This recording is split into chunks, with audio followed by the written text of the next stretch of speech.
Okay. Okay, it's fixed. Whoa. What's up? What the fuck is up, Kyle? Step the fuck up. How's everybody doing? Happy Saturday. I think. Could be any other day. You tell me. What's up? Welcome in. Y'all feeling bonita? I'm pumped for some reason. That's good. My hair's cute. I didn't do anything to it today. I just clipped it up because it was not doing good. It dried weird. I think my hair's getting less curly and now it's in this kind of like, I don't know. It just looks, it's stupid. Matt, absolutely you can. Thank you for asking. Brat Girl Summer. Hello. Trad Wife Summer. Who's out here having a Trad Wife Summer? Anybody? Anybody kicking it Trad Wife style? Nope, not that. Okay. All right. A what? Nah, don't worry about it. Why not? Take your shoes off. I baked and cooked for a date tomorrow, so I think you are. You're going full Trad Wife mode. I got a new vacuum cleaner. I don't know. Vacuuming's pretty cool. That's like one of my guilty pleasures of being an adult is getting excited about vacuums. I had to order a new charger for my hand vacuum because I couldn't find it. I'm sure it's so annoying when you own something and you know it's in your house, but you can't find it, so you have to order a new one. I'll find it. I'll probably find it in the next couple days. But I got like a hand vacuum, which has been really nice. I love it. I got excited about a weed whacker today, so I'm on my Hank Hill arc. Good for you. I wish I could leave. Why does that always have... Why? It's like I fucking crank the volume up after stream or something. Thank you for the 14-0. I appreciate it. Turn the alerts back on. Which hand vacuum? I need a new one. I don't remember. It's too far away for me to see. It was decent, like moderately priced, you know, like not dirt cheap, but not break the bank. Yeah, we're doing World of Ass today, which I'm really excited about because I don't know, I had a lot of fun playing it and I didn't really have anywhere to fit it in for streams. So today I just said, I'm playing Hitman, that's it. I stayed vacuuming until I got a really good vacuum. Yeah, if you get a really good vacuum, it's nice, especially if you have a pet and you see your floors go from to like, okay. I think people who have pets get like a little bit more excited. You know what I mean? Hi, welcome in. A good vacuum is a game changer. It's nice. Also a nice mop. I have like an okay mop, but my house is so small that like to mop, I have to move everything like around so much and it's just a pain. So instead of mopping, I'm just going to get my floors replaced. Do you guys want to see what I bought for the vacuum addicts? Ooh, what is this?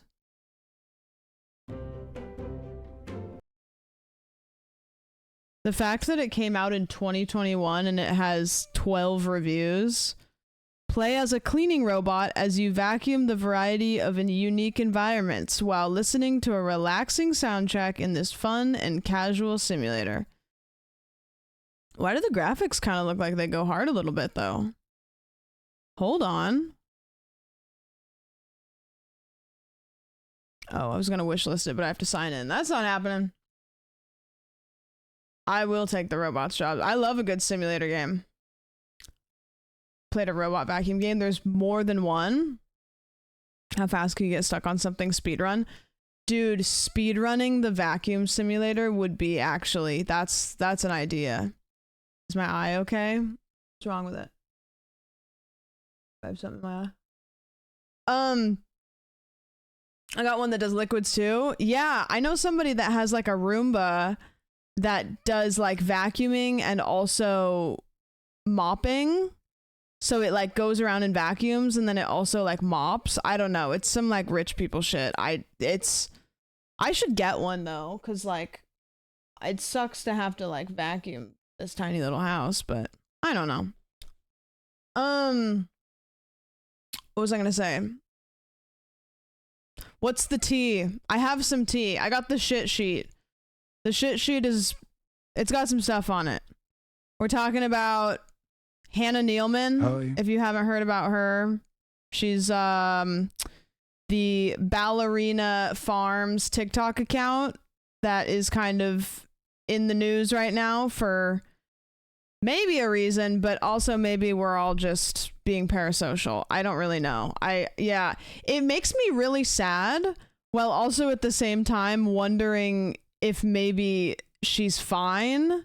Like, obviously my instincts make me think that she's not, but there's nothing that's like,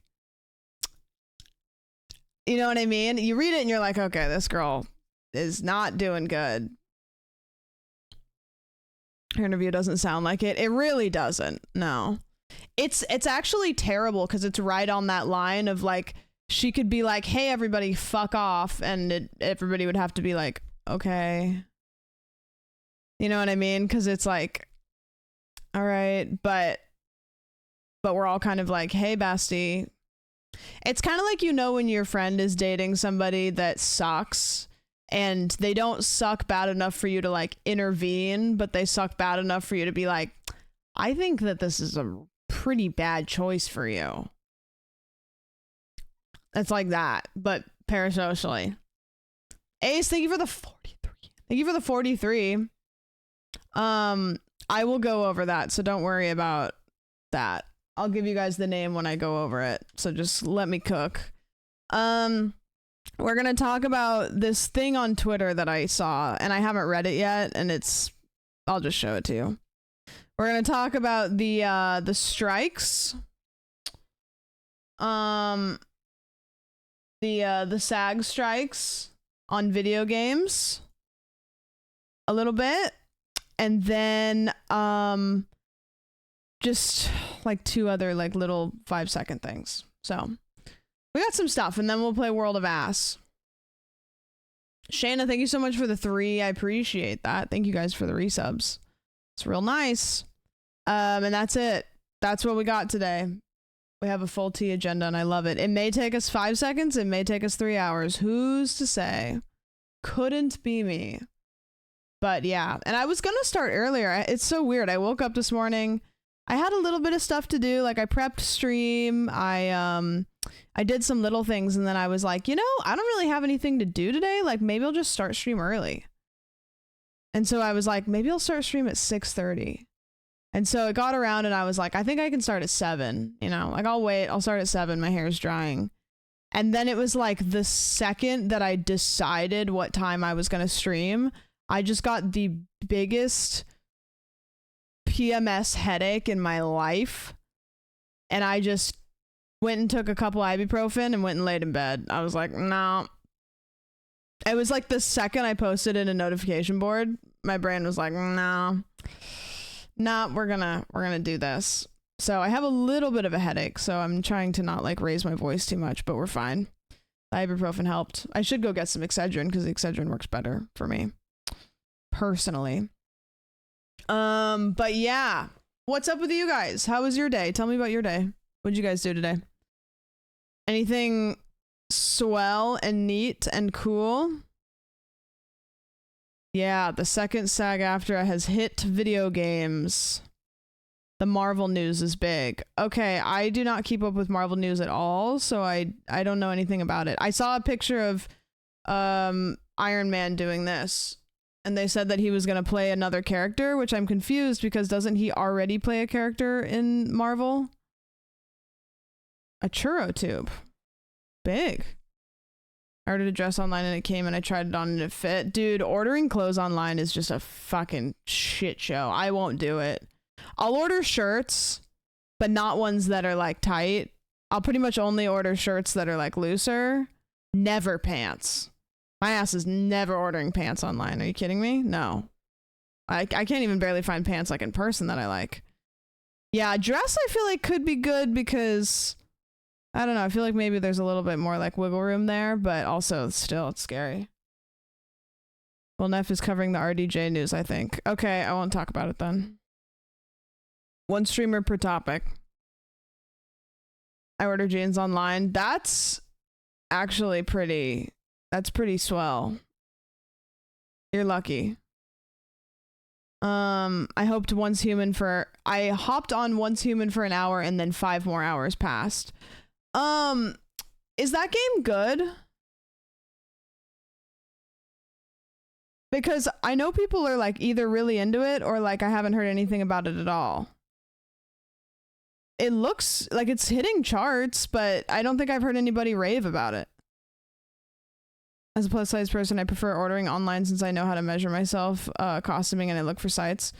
Yeah, it's a really lovely time to try to go based on sizing rather than like actual measurements, you know?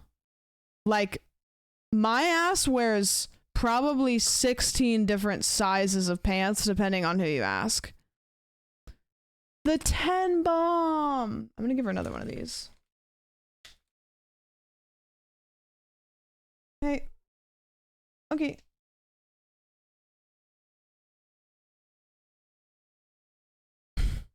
Today she ate her dinner and then walked in the room that I was in and then just farted.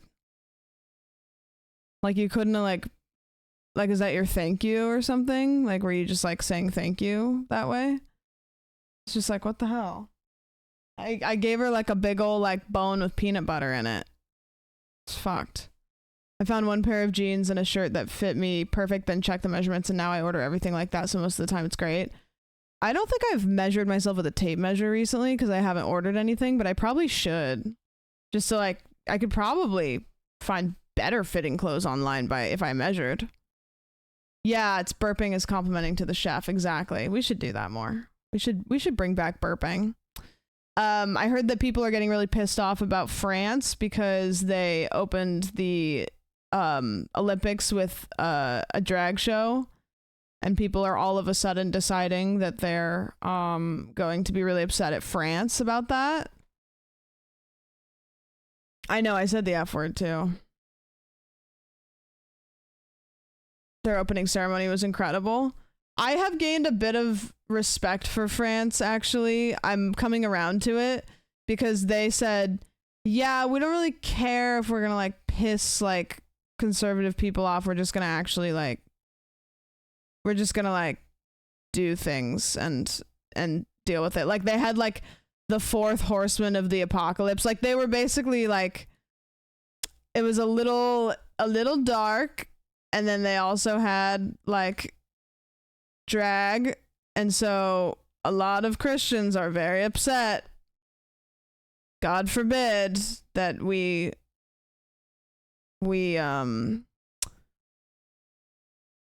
muddy the waters of their whatever the fuck people do in the Olympics, all of those sports that I said.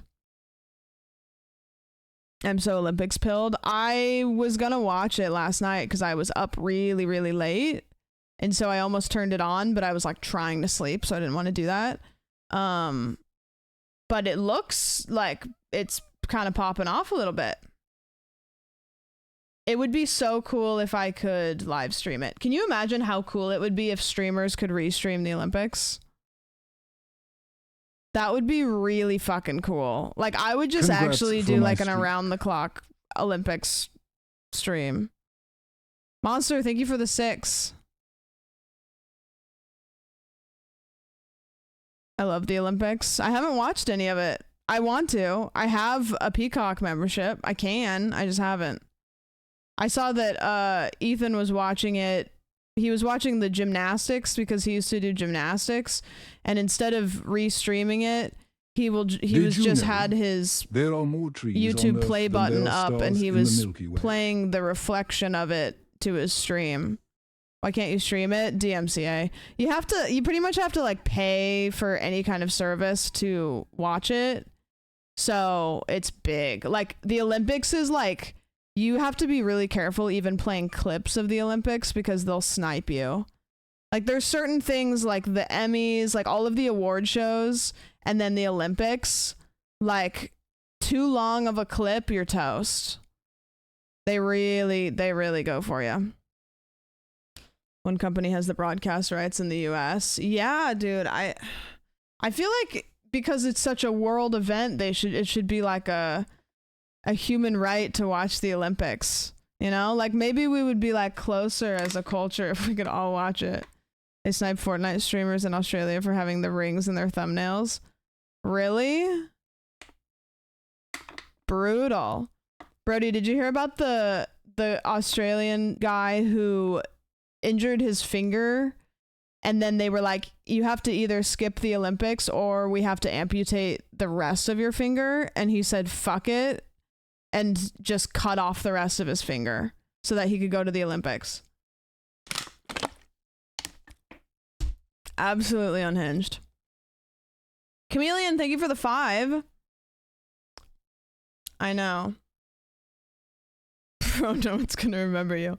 Yeah, but it's cool. I mean, I wouldn't even know who he was if it wasn't for this. Potion, thank you for the 25. We were debating whether or not we would do that, and I said I would. If I had gotten into the Olympics, I would do that. Also, tangentially, I have gotten on a really niche part of TikTok, which is horny Olympics TikTok. And I don't know how I got here, but I don't want to leave. And if that happens, can we converse first? You don't want me to cut this one off?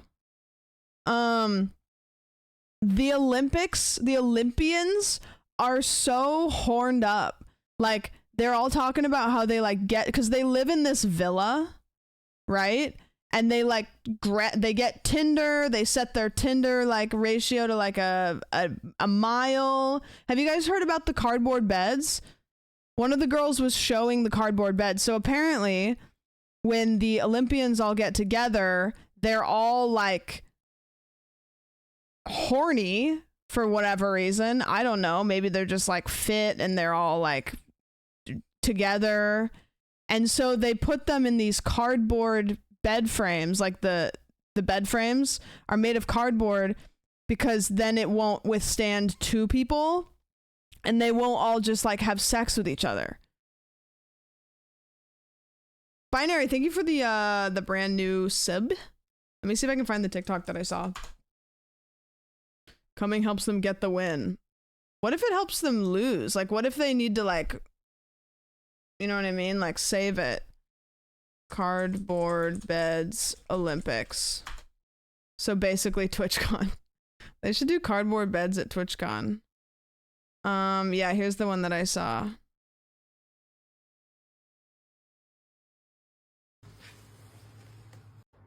Yeah.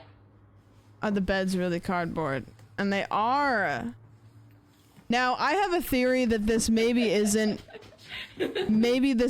because the Olympics are horny. Maybe it's because maybe it's really cheap for them to buy like a bunch of cardboard bed frames for an influx of a bunch of people coming into the, like, you know what I mean? Like, that kind of makes sense. But also at the same time, does the Olympics make enough money that they could afford like cheap little bed frames for all of them? Yeah, I kind of feel like they could, but maybe they're easier to get rid of afterwards, you know? They could just recycle them afterwards. So I think that that's my theory. But also, those look pretty sturdy. I don't know.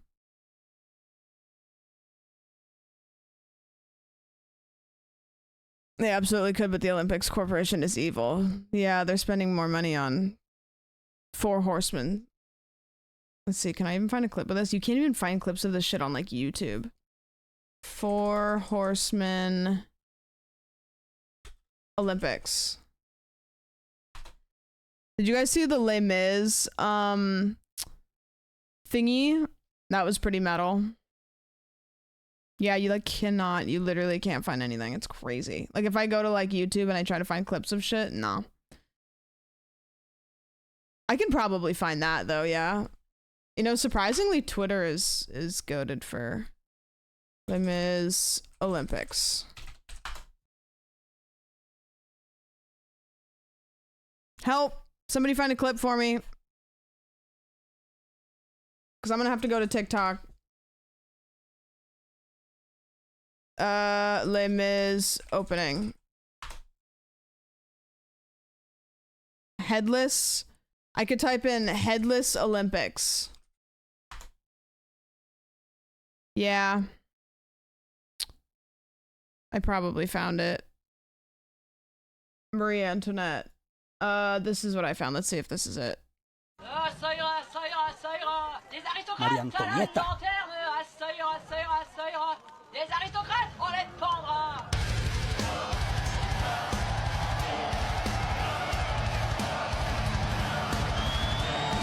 Esta es la conserjería por residencia. Prisión de María Antonietta, escuchamos. This performance went so high.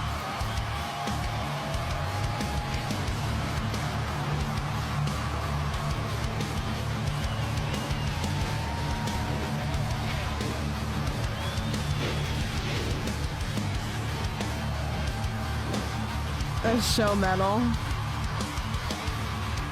So this isn't Les Mis, this is something else. I never watched Les Mis. It's so good.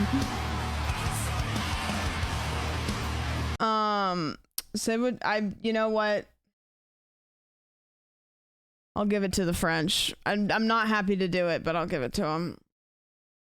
Les Mis would be wild if this was it. A heavy metal version? Yeah, I've never seen it. I've always kind of wanted to, but not bad enough to like make it happen. Hello, Everything Now show. Hey. How was stream? We're talking about the Olympics and trying to not show DMCA clips, but also kind of edging. We're gooning the DMCA today. We did 6 hours. Why would you do that? Don't do that. And you shouldn't. That's too much. Do less. The boys killed it for 6 hours. What did you guys do for 6 hours? That's wacky. We're going over internet news and then we're going to play World of Ass. Run up the whole opening ceremony. I need a break, right? I could take a couple days off. Why not? Celine killed it. Celine absolutely killed it. DMCA goonin', that's what I do. It stresses me out, that's why not. It'll be fun, we'll just do kind of like a gamba on how long it takes for them to snipe me. Made me emotional. I saw a clip or a TikTok of somebody giving her a rose. I think Celine kind of is one of those people that is still like surprised that she's famous. Because every time I ever see clips of people interacting with her, she kind of seems like kind of a little bit like, she kind of has this expression of like, oh, me? Thank you. You know? And every time I'm just like, that's like wild. I watched a video of her. It was really sad. I think it was from the documentary. So if you don't know, Celine Dion has stiff person syndrome, which is like one of the most horrifying things. There is no cure for it, and basically your body just turns fully stiff to the point where you are trapped in your body and you're alive, but your body does not move. And it's affecting her like pretty severely, and so she hasn't performed in 4 years. And I was watching the video of her having it seems like it kind of comes and goes, and so she was basically laying on a table like fully frozen, like her body was frozen and she was crying, but her body was locked up, and they were trying to help her kind of ease it to like get through, because it seems like maybe she has like spasms. I'm not really quite sure how it works. And so we only have so much Celine left, and so the fact that we got to see her at the Olympics was like pretty amazing. They probably had to juice her up with some like stimulants or something so she could get through it. People are also saying that it was lip syncing, which I could believe, but also I don't really care, because you know what I mean? Like, you get what you get. So, and she just looked really happy to be there. Like her whole like demeanor when she was performing was pretty powerful. Let me see if I can. Yeah, here's a clip of it.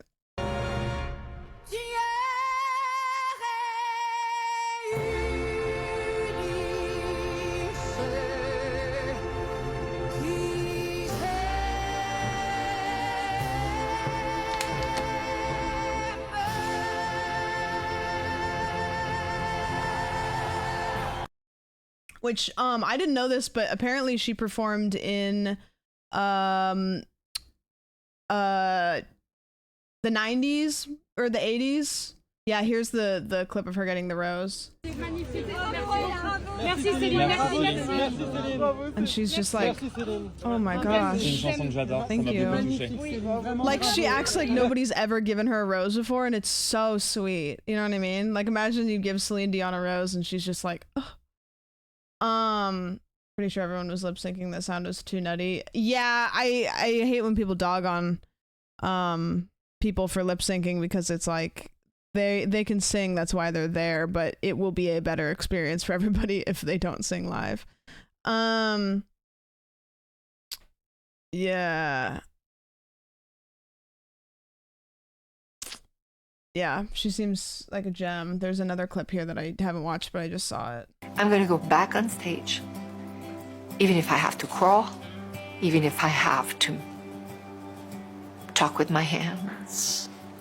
I will. I am Celine Dion because today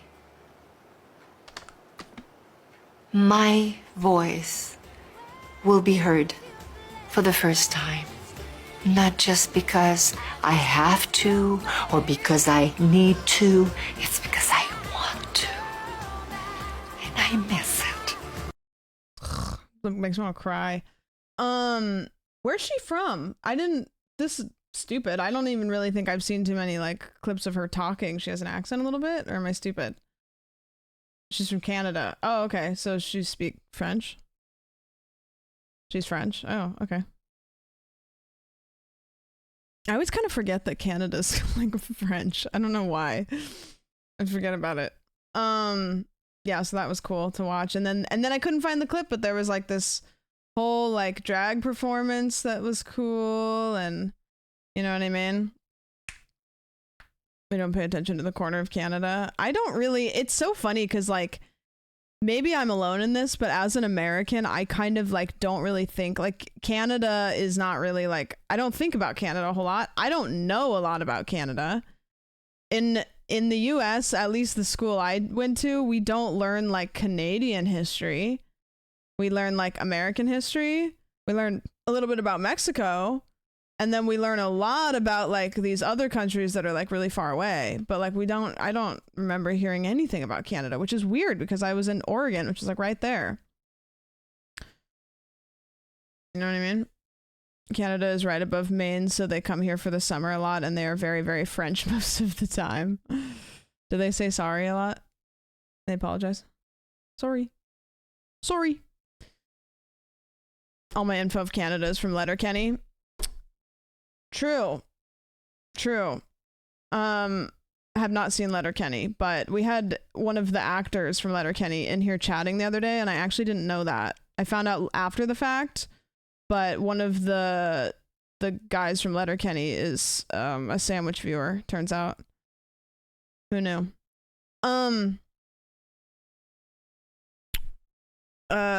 We've been getting New Zealand history in little bits from my Kiwi mates, never learned any in school. Really? Which one? I know his name is Evan in real life. I'm trying to remember what his name. I haven't seen the show. Caitlin knows. Because I was like, Caitlin, I haven't seen Letterkenny. Eastern Canada drinks milk out of a bag. It's so bizarre. Yeah, bag milk. We don't do that. Learning Canada from Letterkenny versus learning Canada from Trailer Park Boys. I learned Canada from Nirvana the band, the show. So yeah, and I'm Western Canada, and we don't do bagged milk either. I want to look this up. Bagged milk. Does bagged milk explode? I mean, maybe. Yeah, this just seems like a bad idea. No offense, but like, it seems like a recipe for mess. I love Nirvana the band, the show. Nobody knows it. and I love it. It's one of the best shows ever, and 26 nobody months. ever I love knows seeing it. your vlogs pop up in Thank my you, Brett. I subscription appreciate box it. on youtube.com/savage. This is so funny. I was sitting there. I had my dashboard open, and I got an offline sub, and I looked, and the name was the same name as one of my friends from high school, which is not a super unique name, but also not a name I see that often. And I had a thought. I was like, that'd be crazy if that was so and so. Which I was like, there's a 0% chance. I just haven't met that many people in my adult life that have that name. And then I got a DM from like one of my friends that I haven't talked to since high school that was like, hey, like your stuff has been popping up for me like all over everything. And I was like, and he's like, I subbed to your stream offline, and I'm, just wanted to say like, looks like everything's going well. And I was like, that's so weird. Like, that's so weird it's weird that I was sitting here when it happened, because I like never have my dashboard open when I'm not live. It's so weird that it's 3 bags to make 4 liters of milk. And then you just take a straw and you just poke it into the side of the bag. That's wacky. That's wacky. I'm not famous, but the reel of me and Dan Clancy has hit.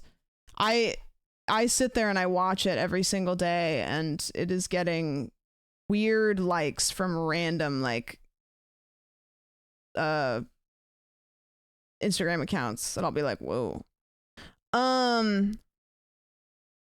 You pour it in a cup. I know every picture I just saw, they take a straw and they go, I stick it in there.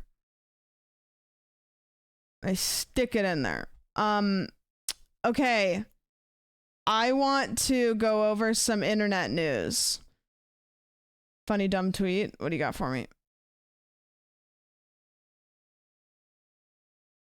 Sending a postcard from Paris. They don't have bathrooms in France? Oh my gosh. Do they all have wet pants? Is it because they were on the boat? How do you guys feel about their uniforms here? Because I'm kind of torn. They do look like they're about to like rock a card up to me on a flight and ask me if I want ginger ale. You know, like it's giving stewardess a little bit. But it also looks like private school field trip. But also I don't hate it. I don't know. It looks like it's giving school uniform. Yeah, I saw somebody on Twitter say it looks like middle school first formal dance. The jeans with the jacket are bad. It's so funny too, because it's not like they just did that. Like they all decided we're going to wear jeans with these jackets. Why is LeBron wearing like a white one? Is he just more famous? So they said we can make you different? Because that's crazy. Does he have some special... Okay, he was the flag bearer. Okay, I thought that they just were like, yeah, you're the most famous one. Here, wear a different coat. Is the flag bearer for the US team. I didn't realize that.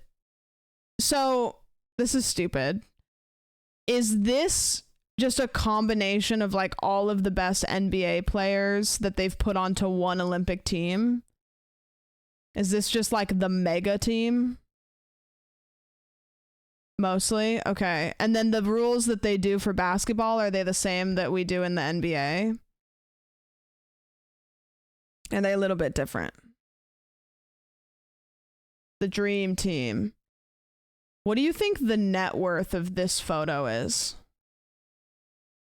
Because I would be lying if I didn't say I think about that a lot when I see group pictures. Billions. I mean, LeBron and Steph Curry alone are like, surely. Plaid, thank you for the gifty. I appreciate that. Thank you. There's a decent amount of NBA players on other countries' Olympic teams. So like American NBA players that play for different countries?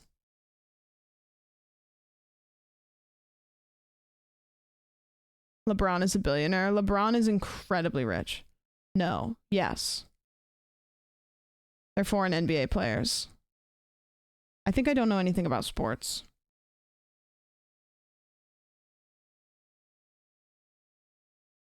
Wow. Wait, this kind of looks like that one photo.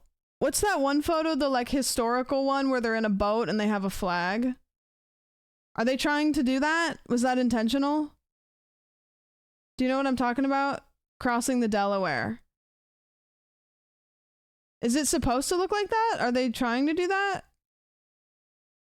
Or did that just happen? That's the joke of the tweet. Oh. I didn't even read it. Okay, good tweet then. Yeah, all right, good tweet. Great tweet.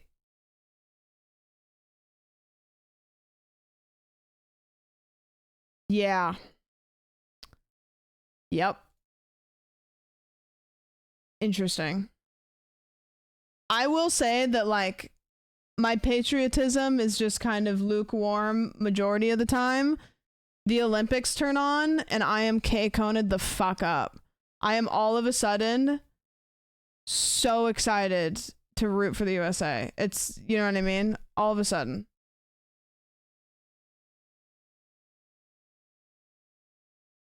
One of the MVP candidates this year is Canadian. When gymnastics comes on. Let's see, what's going on right now? Is there anything playing right now? Peacock. It's gonna turn on Love Island. Whenever I type Peacock in, it goes to Love Island. No! Okay, Olympics. Watch now. Be a part of that. Dear fellow athletes, this is the pinnacle of your journey. Now they're doing like a little thingy. This is like, I don't know what sport is gonna be on right now, but look, he's holding a giant joint. Good for him. What's on right now is the reruns of the afternoon. Right, because it's like 1 a.m. there, right? Do they go all around the clock for sports, or do they just do it doing normal, like France daytime? It's 5 a.m. in France. Yeah, I did see Snoop Dogg. I did, with his giant joint. That's when I thought it looked like a joint, is when Snoop Dogg was carrying it. Yep. Surfing is last because it's in Tahiti. Oh, that's true. They have a little thing over there. You know what I mean? I also saw, and I can't probably show this on stream. Did somebody's ass come out? Yeah, Gibby, that's what I was gonna say. Did somebody go face down, ass up? Yeah, what happened there? Can somebody send me something? Because I don't know if I can show it on stream, but I just saw, like, in passing, a photo of somebody face down, ass up on the beach. And I want to know what happened for research purposes. Yeah. If I go to YouTube, can I, like, find... What if I just type in Olympics ass beach? Yeah, surprisingly, that didn't give me what I wanted. But it gave me other things.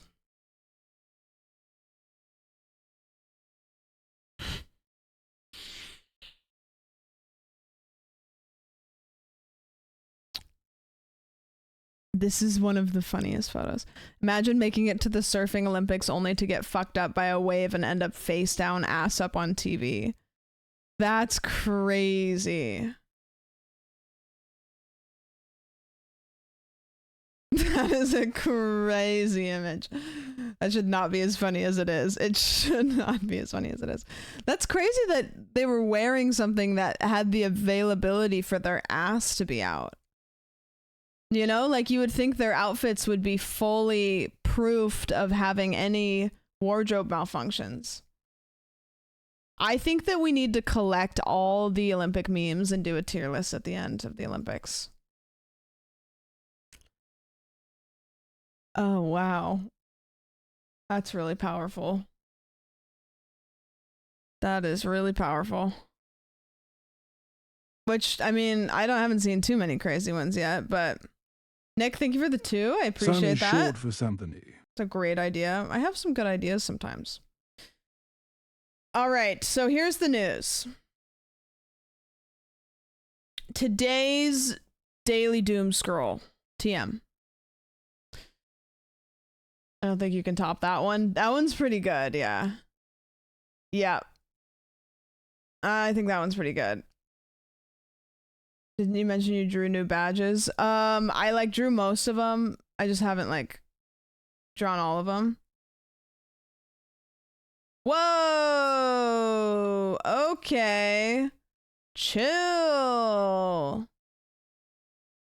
Chill. That's why all of the that's why they have to give cardboard beds to the Olympians.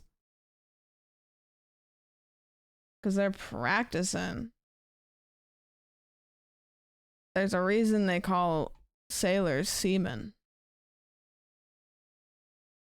Okay. That's crazy. Humping their way to gold. Can you imagine just having your like your thrusting muscles just sore as hell? Have you seen them testing the cardboard beds? The structure is sound. No, I did see videos of the cardboard beds. What are they doing? You could have a challengers threesome. That's what I'm saying. They showed the beds. I don't think that the beds are so that they don't have sex with each other. I think it's just because they're easy to get a bunch of them. But who's to say? Who knows? Cardboard bed's so blown out of proportion. Yeah. And yeah, they recycle them afterwards. First, what I heard was thrusting. Good start. Yep. And they can throw them out after. Honestly, pretty good idea. Saw a YouTuber get one and they could jump on one. YouTube video idea, getting the Olympic cardboard bed and seeing how much physical activity you can do on it before it breaks. Thoughts? So many Olympic dorms are just left to waste and deteriorate after the games. So shitty. Do they build the dorms for the Olympics? Excuse me? They build them for the Olympics? They almost always do. Why can't they just build a bed into it then? I've seen a pic of entire training facilities abandoned. What? They build dozens of buildings for each Olympics. They build buildings. That is astronomically insane. Omnic, thank you for the brand new sub. I appreciate that. Look up what happened in the last World Cup. World Cup?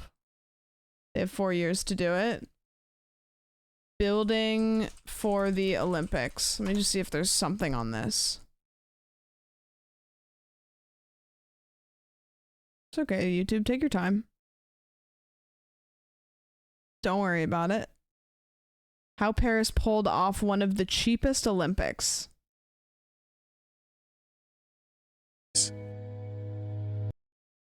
Over 10,000 competitors, over 8 million tickets sold, and about 3 billion people tuning in to watch what most of us consider the pinnacle of sports, the Olympics. I want to see when this was posted. And this time, it's in Paris. 2 days But ago. the Olympics is a lot more than just this, and this, and this. It's an extremely expensive undertaking, in many cases, causing more harm than good to its host city. And I covered it before. Cities are dropping out because they were spending tens of billions of dollars on the hosting process. Wow. This chart shows a host city's initial budget versus what they... it's really good for the economy, right? Because people are just like flooding to the city for a while, or is it not? Is it just like totally disruptive? Estimated versus final Olympics cost. Wow, Beijing kind of went a little bit nuts there. See, this is like the Denver airport thing. Like, how are we to assume that there's not secret fallout shelters underneath the Olympics now? You know? Athens, 16 billion, but they estimated 3. They estimated, that's crazy that like Athens, they estimated 3.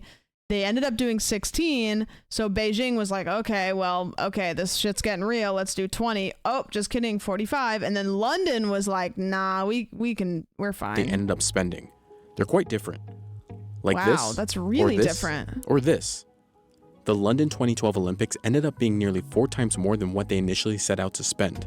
That's detrimental to a host's budget, especially problematic for cities and countries with an already weak economy and extreme inequities, like the state of Rio, that defaulted as a result of a heavy debt load in 2016, or Greece, whose debt crisis became so catastrophic, it was put on fiscal monitoring by the European Commission just a year after hosting the Games. But Paris is looking to be a bit different. The city budgeted $9.7 billion, spending about half on infrastructure and the other half on operating costs. And so far, it's looking good. We expect the Paris 2024 Summer Games would be the cheapest of the 21st century because the needs were really limited, so overruns were not as high as previous games. So how did France pull it off? And can they become the blueprint for future host cities? Okay, I'm sad. This is Thomas Bach, the president of the International Olympic Committee. It's a clip from 2017, when he announced Paris as the host city of the 2024 Summer Games. When do we find out when they, like, where they're gonna be? Like, how far out do we get to know? Because some of you are saying that Brisbane is the next one. LA is 2028. No shit. Is it actually? That's gonna be horrible. Thank you so much, Sir Pika. Thank you so much for the 9 months. I appreciate it. You are the father. Congratulations. Thank you so much for the child support. I'll be expecting that for the next 18 years. That's LA is a terrible, terrible, terrible city to have Olympics in. LA is a horrible city to navigate when there's nothing going on. It is going to be I wonder where they're doing it. Do you know the USA is hosting the World Cup in 2026? Really? Dude, it's gonna suck. Brisbane is 2032. Oh, okay. So we have the next Olympics?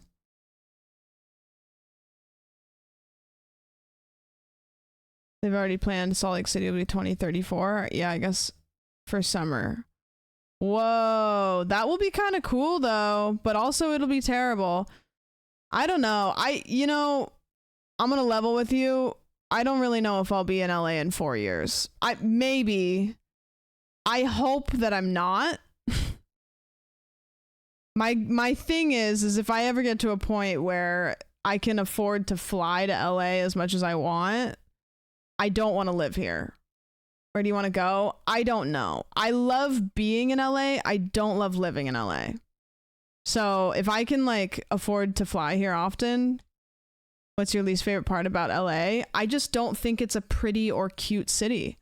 I don't go like, I kind of realized this. Like I went to Melbourne, I went to Austin, and you're like, wow, this is so cute. LA is like not like that. Like it just isn't cute. It's gross. It's like not really very like endearing to me. I don't know. Like the city itself is just not really very endearing.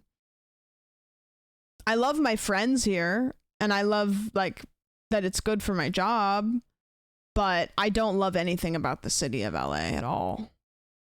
Yeah. Come to Brazil. Unless you're in Hollywood, living in LA seems really dumb. No, I don't think so. I think there's parts of LA that are better than Hollywood, to be honest. Like Burbank and like a Silver Lake area are like pretty cute. Like West Hollywood's fine, but it's like you're right in Hollywood. There's like a lot of areas of LA that are way better to live in than to live in Hollywood. But still, you know what I mean? Downtown LA isn't built to be the central. Well, that's the thing is there isn't really a downtown LA. Like if you go to a lot of other cities, like if you go to San Diego, like Gaslamp, right? That's where you're going to go. Like you go to like Austin, like downtown Austin, that's where you're going to go. LA, there isn't like an obvious like place to live in or place to go in LA. It's kind of like, okay, well, you can go to like Melrose or you could go to like West Hollywood. You could go to like, but there's no obvious like downtown LA. And it's just none of them are great. You know, none of them are like, oh, I love it over here. Like, I'd love to come over here. Hollywood Boulevard is fucking gross. Hollywood Boulevard is maybe one of the worst overhyped famous places in the whole world. I'll die on that. Like, everybody that comes to LA and wants to go walk down Hollywood Boulevard will be disappointed. It's gross. It's not that cool. It's bad. I went there once and it was horrible. Skip it. If you like, just drive down it, you know? Take one of those like tour bus things if you want, but I feel this way about Vegas. I like the Vegas Strip way more than I like LA. There's more to LA besides Hollywood Boulevard though. I know that, but when you are visiting, that you don't know that. Vegas rocks. I like Vegas. I do. I don't know if I'd want to live there because I think the weather's just a little hot for me, but I've had some like fun Vegas trips. Vegas makes me feel so yucky. Vegas during the day is like pretty vile. Vegas at night is like pretty, but it's still a little rough. I'm excited to see San Diego for the first time. San Diego's lovely. I think I could see myself landing in San Diego. I could see myself landing back up in Oregon. There's lots of places on the East Coast I've never been, so I don't know.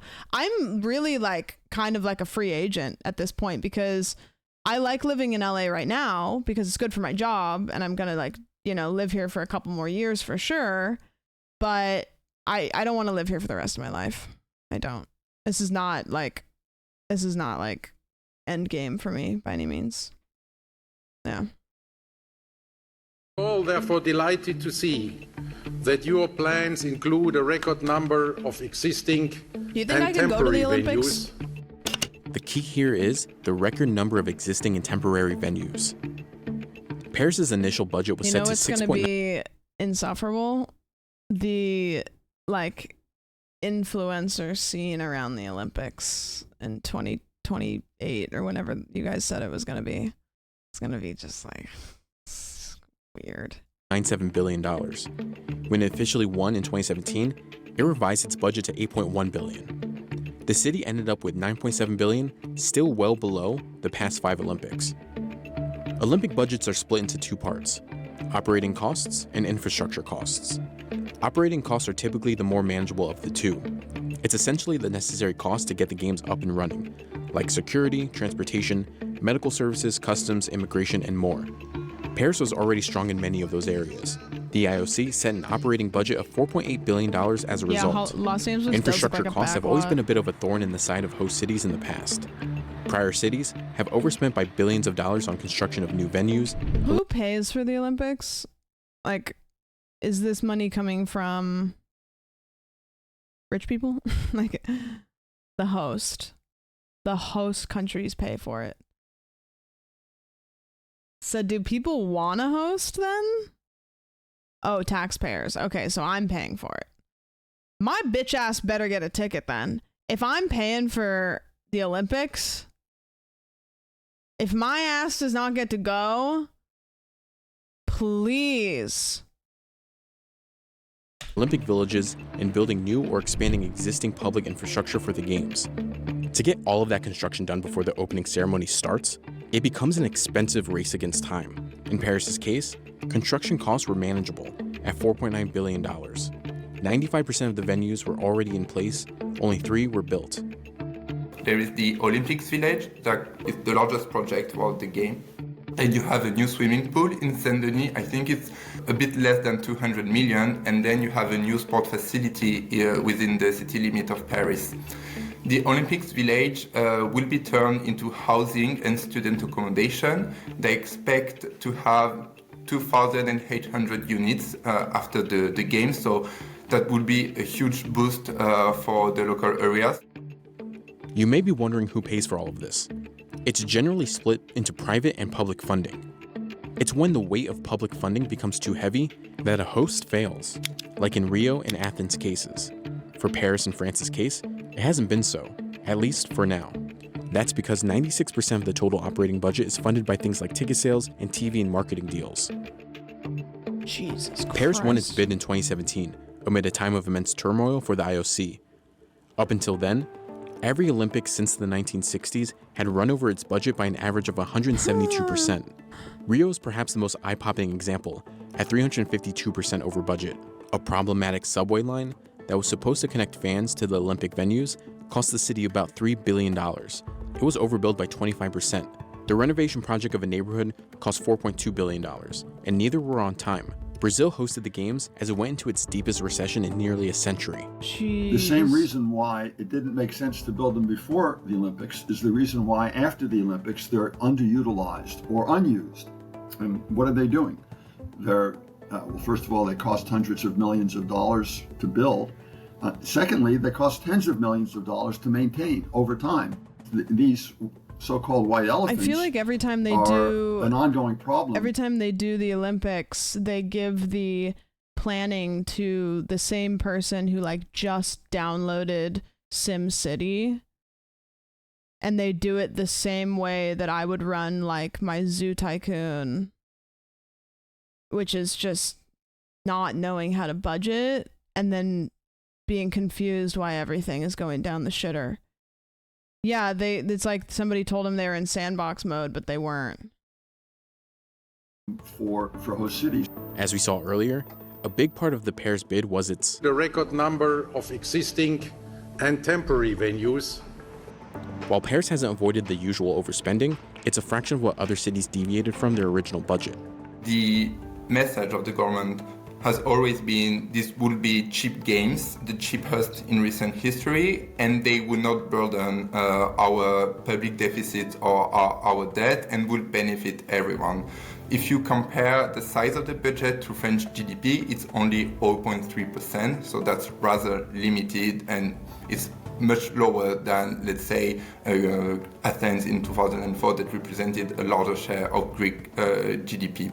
Paris is also uniquely positioned to host a big event, with its 100 million annual visitors accounting for 7 to 8% of its GDP. Paris has an extensive metro network, but also many train lines, and I think this was a really positive for the games, meaning that most people, tourists, will use the transportation infra to go to the different venues. With mounting criticism, the IOC adjusted its bidding process. In December 2014, the IOC released the Olympic Agenda 2020. The goal, imagine how to make horrible Disneyland is going to be around the Olympics. Like, it's going to be, don't plan your Disneyland trip for summer of 2028. Don't even fuck with it, because that bitch is going to be loaded up. Hosting easier on cities. What Agenda 2020 did at the time was to restate a policy or policies that the IOC started in the 1990s. And the intention was to promote financial security for the host city and also to promote sustainability. Promoted a little bit of greater flexibility on the part of the IOC in terms of allowing host cities to use existing venues rather than to build new venues. And that was, at least on the margin, a good thing for the host cities. Under the Olympic Agenda 2020 and its 2016 amendment, The New Norm, if a city needs new venues, new construction must have long-term legacy post-Olympics. The overall economic and environmental impact was not changed very much. And as a result of that, they continued to have more and more problems, and in fact worsening problems, with getting potential host cities to actually express an interest in hosting. We finally got to the point in 2017 where 5 cities dropped out of the competition to host the 2024 games, the ones that are about to happen. Only Paris and Los Angeles remained in the competition. In 2017, it was the first time in IOC history that 2 hosts were chosen for back-to-back Olympics. By locking in 2 cities at once, the IOC wouldn't have to worry about facing another mad dash to land a host after cities drop their bids. When you have a fully developed city like Paris or Los Angeles, I wonder how much a ticket costs to go to the Olympics. And they already have the vast majority of the venues. This is obviously a smaller problem. Do you even get to go, actually? That's good news. In 2019, the selection process changed altogether. This time, by closing off the bidding process. Because you pick an event, While Paris it's is not like you considered just to be go one to of the the cheapest Olympics. modern Olympics, it all hinges on what kind of economic windfall the games will see. While the IOC estimates that the games will generate $7.3 to $12.1 billion, other estimates are much more modest. One study estimates GDP growth of 0.5% in the third quarter before falling back to 0.1% for the following 3 Hosting an months. Olympics during, S&P oh my Global God, it's going to be projects an Paris tourism election year too? No way. Wait, I have a question. I think the answer is yes, but because Kamala Harris is filling in for Joe Biden, does that mean that she can run again? She's not like filling in for his second term, right?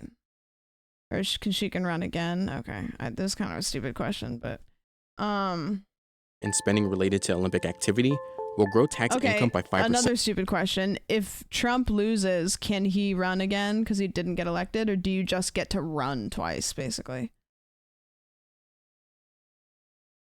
He can. So can he run every single year, even if he doesn't get elected? Joe could technically run in 2028. I'd like to see his ass run. Or also, his ass is not running. He's sitting down. In theory, yes. How embarrassing would that be if there was just like one guy that just was like, I'm back though. We're doing it again. Republicans would have to let him. Dude, we would have to hide all of the couches. Paris projects its 2024 revenue to hit over $200 million, about an 85% jump from 2023.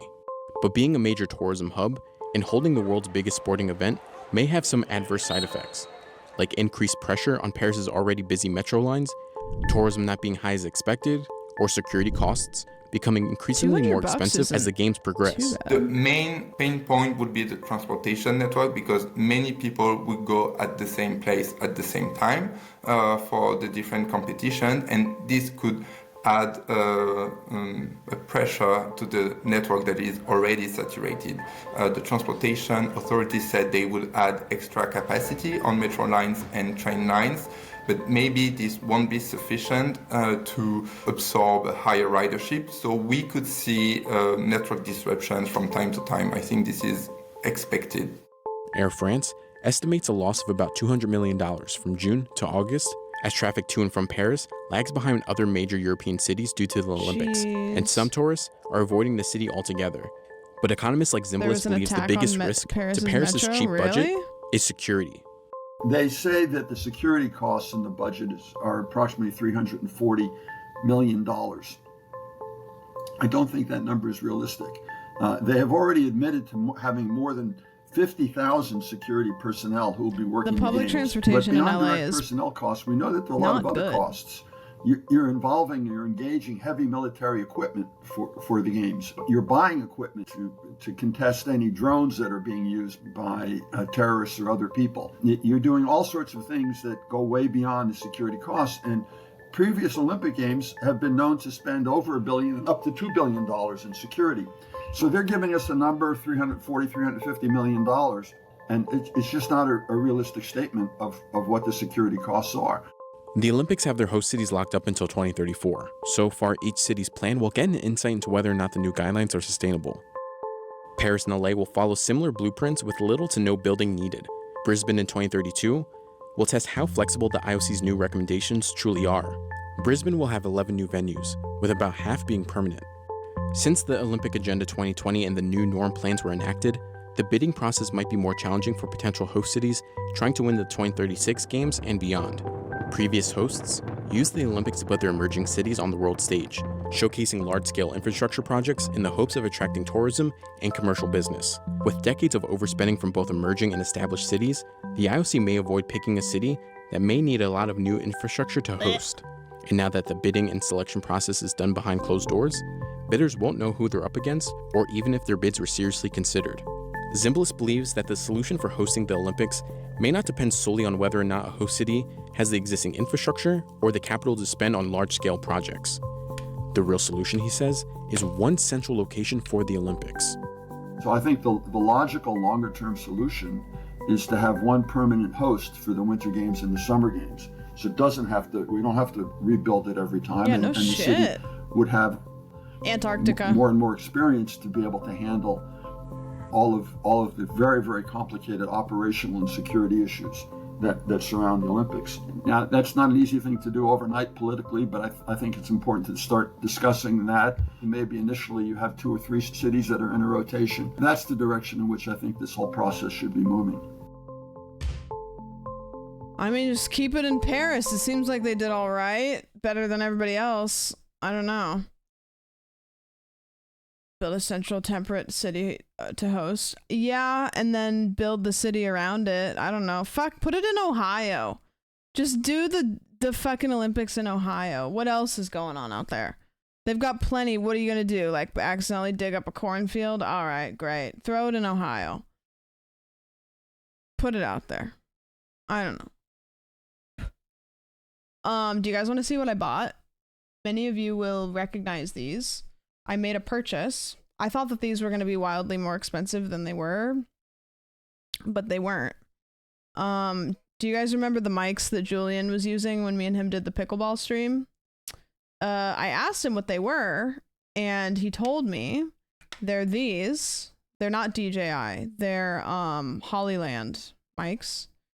And so they come in this little box, and these are the microphones.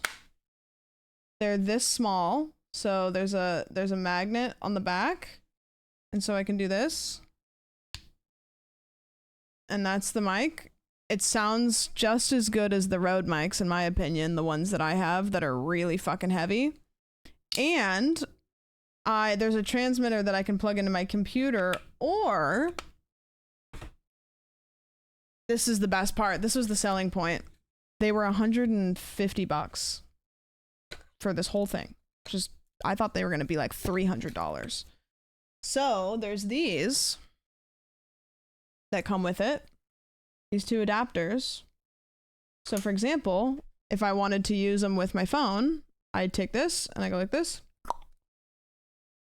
And then now it's hooked up. So now I can put one on and which is cool because I have one for my other phone. So when I do my IRL streams, I now have mics that are really easy to use, that the dongle thing is like, doesn't hang off of it. It has this plug-in and I'm not sure, but it would be really cool if I could plug a charger into this and charge my phone while it's in there, but I don't know. Mic quality's great. I could plug it into my computer sometime and show you guys. I'm not going to do it right now, but I can probably use them for the cooking streams. Yep. And it comes with other stuff like little doodads and stuff, but I have the necklaces and all the stuff. So I'm so excited about these. Like when I saw them, I was like, those are expensive for sure. And then I texted Julian and I was like, what are those mics that we use? And he told me, and I looked them up, and it was like $130. So probably with like shipping and all the other stuff, it ended up being like $150. And you get like all this in there. I was like, what? They're the Lark M2s. This is what they are. Kind of banger. Not bad at all. Yeah, for if you're somebody that is around tech stuff, that's real cheap for what they are. And they're nice. I bet they're not water resistant. There's a lot of exposed things. I don't think. 40 hours of battery life. That's pretty cool. I didn't know that. Yeah, it's just cool. Test it. Dunk them in some water. What do they taste like? Couldn't tell you. No idea. Yeah, they're so good though. They're so cool. We're so back. I'm excited because I want to go do an IRL stream here pretty soon, and so I'll be able to use the mics, which will be awesome. 40-hour pickleball stream. Gotcha. 2 hours. I really like. That was such a fun stream, but when I hit a wall, I hit a fucking wall. I didn't give them names, but this is kind of one of the more fun parts. So they look the same, but they give you these with them so that you can put stickers on them to differentiate them. So I can put these different stickers on them so I can tell which one's which. So I can be like, oh, you get the kissy face mic, or you get the cool mic, or you get the emoji. There's like different emojis. Can I be the green one? Yeah. Which one are you? Tag yourself. Which one are you guys? I think I want to be the pink one. The glasses, the cool pink one. Yep. And it's cool too because you can put these on and like cover the brand if for some reason you're doing something where you can't have branding on you. But because a lot of microphones, they just put their branding on everything, which is cool, but also whatever. Okay, we're going to talk today about a little bit of internet bullshittery that's happening before we start playing Hitman. So, have you guys heard about Ballerina Farms on TikTok? Probably not, but some of you might have. And no, okay, so I'm gonna show you the Oh, Ostrich, thank you so much. Thank you for the 3. So I'm gonna show you the TikTok account because some of you guys might have seen it. Some of you guys might have seen it. She kind of just does. It's Tradwife. She's got like 8 kids. She does like a lot of home baking. She lives on a farm. You know, she's pretty. Yeah, have you guys seen her on TikTok and stuff? This is her husband. His name is Daniel. His father, I believe, owns JetBlue. Right? It's the airline company. Hi mom. His name is Daniel. Yeah, he's rich boy. He's rich boy who's playing country boy and pretending that he didn't inherit everything that he has. So anyways, there was a article that came out from the Times that interviewed her to learn about her life, and it was partially to learn about what her life is like, but also she's got a little bit of a kind of a sad story in a way, and the person who wrote the article knew this and kind of leaned into picking that apart. And one of the things that I think might have sparked it potentially is the egg apron dilemma. So her name is Hannah Nealman.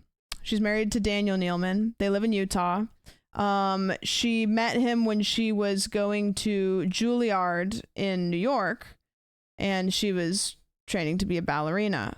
The program that she was in only accepts about 18 to 26 students per year, so it was like a very specific program. She was really good, wanted to be a ballerina. But she met Daniel. He kind of basically swindled her into dating him, and then immediately was like, we're getting married. Immediately was like, you're getting pregnant. And fast forward now, she is not a ballerina. She has 8 children, and she is a wife. She's a professional wife is what she is. Professional mom and wife. And the internet has kind of rallied around her in a way because everybody is like basically like you know the TikTok that's like take a beautiful girl and hide her away from the rest of the world, that one. Yeah, it was like that. Okay, so I'm gonna read the whole Times article. I'm going to read the whole article because that's kind of what the whole thing is surrounded around. Yeah, her husband kind of just, it seems like he just stole her. He stole her. He molded her into, he took somebody who had a lot of aspirations and he turned her into what he wanted her to be. So this is her and their kids. They got a brand new baby fresh out the gate. I don't know how old the oldest one is, but she was actually pregnant when she was going to Juilliard. She was the first woman in modern history to be pregnant while she was in the program. So Hannah Nealman was pregnant with her 8th child, and she had 2 due dates. The first was for a baby, obviously. The second, just under 2 weeks later, was for a beauty pageant. Hannah Nealman had been crowned Mrs. America in August 2023 at a Las Vegas mega casino and resort, so she was invited back to the city to compete in Mrs. World. Parading around the stage in a swimsuit and 5-inch heels, shoulders back and hip-popped, spray-tanned, glistening, and 12 days postpartum, obviously. I had known it was coming, says Hannah Nealman, 34, sitting in her kitchen in rural Utah, 2 of her children literally swinging off her long golden hair. So I had prepared. During the pregnancy, it took brute strength, guts, and bravery to make sure that she could eventually look so perfect pretty. She kept fit, weightlifting before her children woke up. She had ice baths, lowering herself into the irrigation ditches on the farm, and she took iron supplements to speed up the healing. On January 2nd this year, Flora was born in the upstairs bedroom without pain relief. A one-push baby, Nealman said on Instagram. In the first days, she laid low, not leaving the house. On the 5th day, she said, I looked at Daniel, her husband, and I said, I don't know if I'm going to be able to go. This is a lot. I was bleeding and swollen and milk was coming in. On the 7th day, she rose from bed during her bar exercises in the bathrooms. Ballerina. She trained at Juilliard School in New York. By day 9, she was trying on outfits, zipping herself into a pair of leather trousers and skin-tight white ball gowns. Day 10, spray tan. Day 11, a 2-hour flight with a newborn to Vegas, her husband and 7 children following behind, along with other family members of her family. And by day 12, she was on stage. Luckily, she said she had stopped bleeding. She made it through to the second round of the competition. Her social media following exploded as Ballerina Farm. She has 9 million followers on Instagram, 7.4 million on TikTok, and 1.5 million on YouTube. And people went berserk. Was this the ultimate act of empowerment, Nealman doing what she wanted, or the ultimate demonstration of oppression, her body encased in spiky sequins? Nealman, whether she liked it or not, was declared leader of a new and controversial group of the internet, the Trad Wives. Throughout the maelstrom, she has remained, publicly at least, steadfast. She never explained, she never complained, a silence I had interpreted as defiance. But is it? Well, I had flown across the breadth of America and driven through the mountains of rural Utah to ask her. If that is, I can get her alone. The Nealmans and their children, Henry 12, Charles 10, George 9, Francis 7, Louise 5, Martha 3, Mabel 2, and baby Flora live on a 328-acre farm just outside of the town of Camas, a pioneering existence beneath a big sky and up against the brutal elements. Welcome in, says Daniel, 35, opening the door, baby in his arms. He is part of the family brand, hog fathering, 490,000 Instagram followers, an all-American steak of a husband, square-jawed and denim-clad. Imagine being 30, you're like mid to early 30s and having 8 children. You know what I mean? 8 children. Like that's just back-to-back-to-back pregnancies. Hannah will be out in a minute, he continues, walking into the kitchen. It's a photogenic chaos. The antique wooden counters are stacked with Le Creuset pans and mismatched pottery. There is an aga installed by the only man in the West who knows how. I count 28 pairs of shoes by the door. It's so good to meet you, Nealman says, walking in, a tiny blonde beauty queen, her hair wet and cheeks flushed, impossibly pretty. She takes the baby from her husband. She will not leave Nealman's chest for the 4 hours we're together. Even before Pageant Gate, Nealman was one of the most popular influencers in America, famous online for depicting her family's wild, earthy existence. Her followers have included the actress Jennifer Garner and Hilary Duff. A devout Mormon who was raised in a Mormon family, she bakes perfectly scored sour bread loaves, milks cows straight into her coffee cup, and gives birth by candlelight with no pain relief. Living out here, it must be hard to envision all of the millions of eyes watching them. I feel like we're doing what God wants, Nealman says. We're on his errand a little bit, Daniel adds. We're on his errand a little bit, she repeats. This is her feeding her kids. My mom had 9, but that's back in the day in third world country. That's so many. I had a couple friends that I went to school with that had really big families, and it was just like chaos. It was just always chaos. How does she respond to the social media storm? There was one after she said at another pageant that she feels most empowered after she has a baby. There were others when she encouraged the use of natural remedies over traditional medicine, and another when she said Daniel had drop-kicked a cockerel across the yard after it attacked one of their children. Daniel is so good about that, she says, looking at her husband. He says you can't lean into what other people are saying or the titles people are putting on you. You just have to live your life and shut that out because it will not. Because if not, it will overtake you. It doesn't have an impact on her at all. I mean, it does. I'll hear things. It's no fun. Like, she pauses, looking up at Daniel, who is now standing behind her. What do you think upsets us the most? She asks. For whatever reason, I'm kind of numb to it, he says. Tradwives are an internet phenomenon. Women who have rejected modern gender roles for the more traditional existence of wife, mother, and homemaker, and who then promote that life online, some to millions of followers. Their lifestyle is enough, though not always bound to Christianity. They film themselves cooking mad things from scratch, chewing gum from cornstarch, waffles from a sourdough starter. Their faces glow in beams of sunlight, their voices soft and breathy, and their children are free range. Here's her getting ready to have a baby. I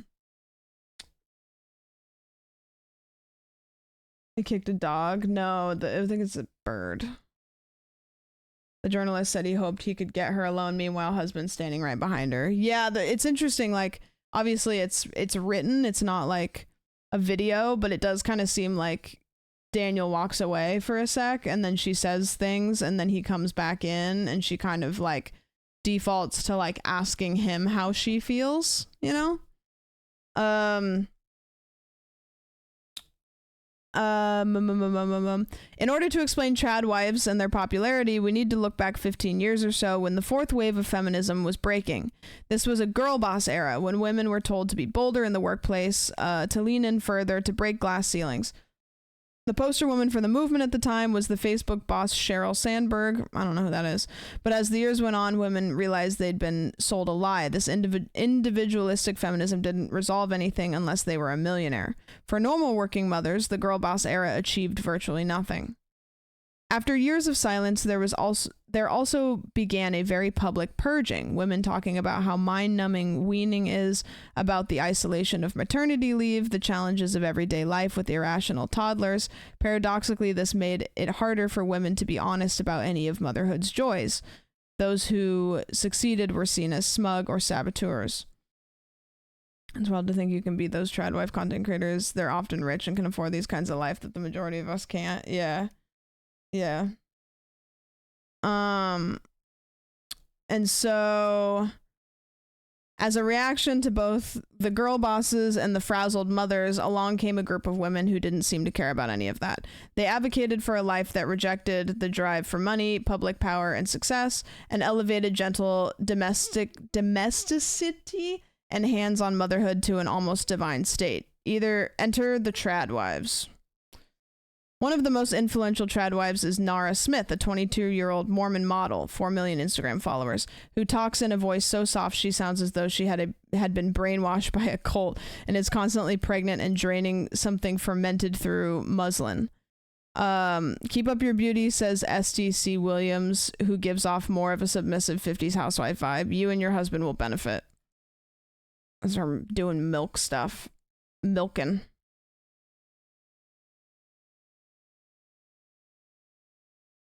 22, she needs to be in the club, I guess. 22, I didn't want to be in the club. I don't think I've ever really wanted to be in the club. I've never had a phase where I like wanted to be in the club.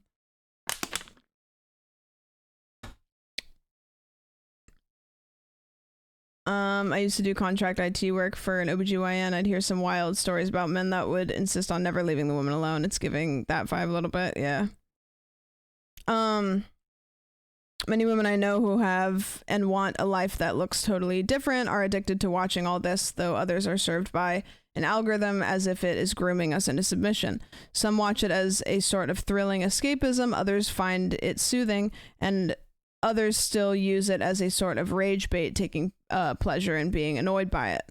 Trad wives are seen as counterculture against the rot of low birth rates, says Leslie Root, a behavioralist scientist at the University of Colorado. This isn't isolated. It is part of a wider political anxiety that I am worried might ultimately end in an attempt to circumscribe women's lives. Neilman is the most well-known trad wife, despite having never attached herself to the movement or even used the term. How does she feel about it? We were already together doing what we were doing, Daniel replies instead, and then trad wife came along. We can't help it. This is what we are. If we're trad dad, trad wife, so be it. It feels weirdly pushed at the moment. Some people can live however they want. The problem is when you become an influencer for Mormonism. Calling it counterculture is pretty funny. What does he do for work again? He, from what I understand, runs the farm now, but I think that he's from like big money. So it's kind of like, I think that he's got a lot of money from like family stuff, but then has used it to now have a farm. Yeah. He says trad dad and not trad husband, but says trad wife. That's kind of weird. I might have just said trad dad because it sounds better. I don't know. It's catchy. Yeah. Neilman, however, thinks otherwise. I don't necessarily identify with it, she says, because we are traditional in the sense that it's a man and a woman. We have children, but I do feel like we're paving a lot of paths that haven't been paved before. That's the biggest paradox in selling. It sounds like that's a weird sentence to say because it's actually just kind of like taking it back to repave. You know what I mean? Like taking it back to like their roots, kind of. That is the biggest paradox in selling the life of a stay-at-home mother. Neilman and the other trad wives have created high-earning jobs. They are being paid to act out a fantasy. So for me to have the label of a traditional woman, she continues cautiously, I'm kind of like, I don't know if I identify with that. Yeah, his dad owns JetBlue. That was how they met. I'm sure they'll say that in the article, but I read before I like read this article that he was asking her to like go out and she was like kind of not really into it because she was in school, and then she was on a flight, and since his dad owned JetBlue, he got himself a ticket next to her to fly to where she was going so that he could kind of like force her into a date. Which was kind of icky. Yeah. She was in school. Yeah, she was in the dance program at Juilliard. Yeah. Plant, thank you so much for the 2 months. Wiggle I appreciate naked it. Without my crown sandwich thumbs up. Yep.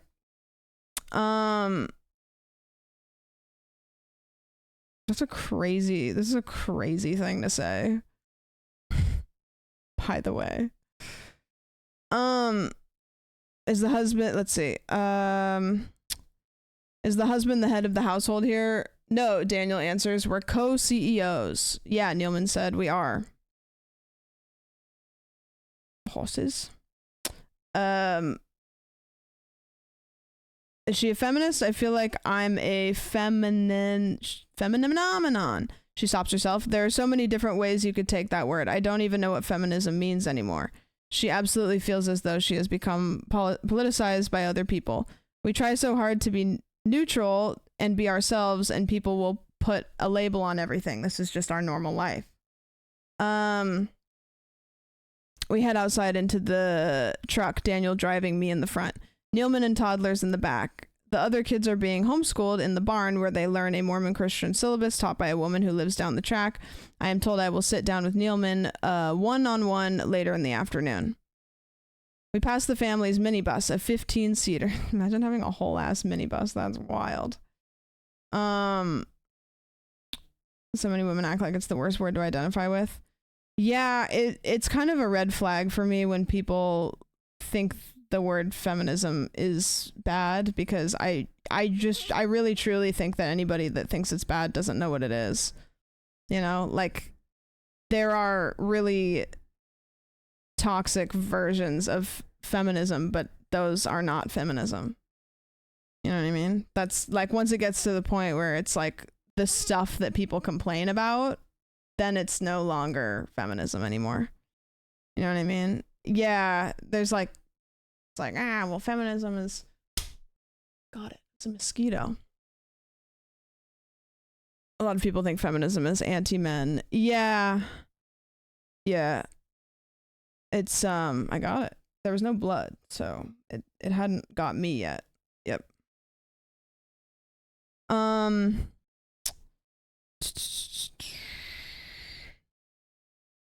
We passed the family's minibus, a 15-seater. Is the aim to fill it? Someday, yeah, Daniel says. We are getting old and worn out, Neilman says, baby Flora strapped to her chest, sounding less sure, so we'll see.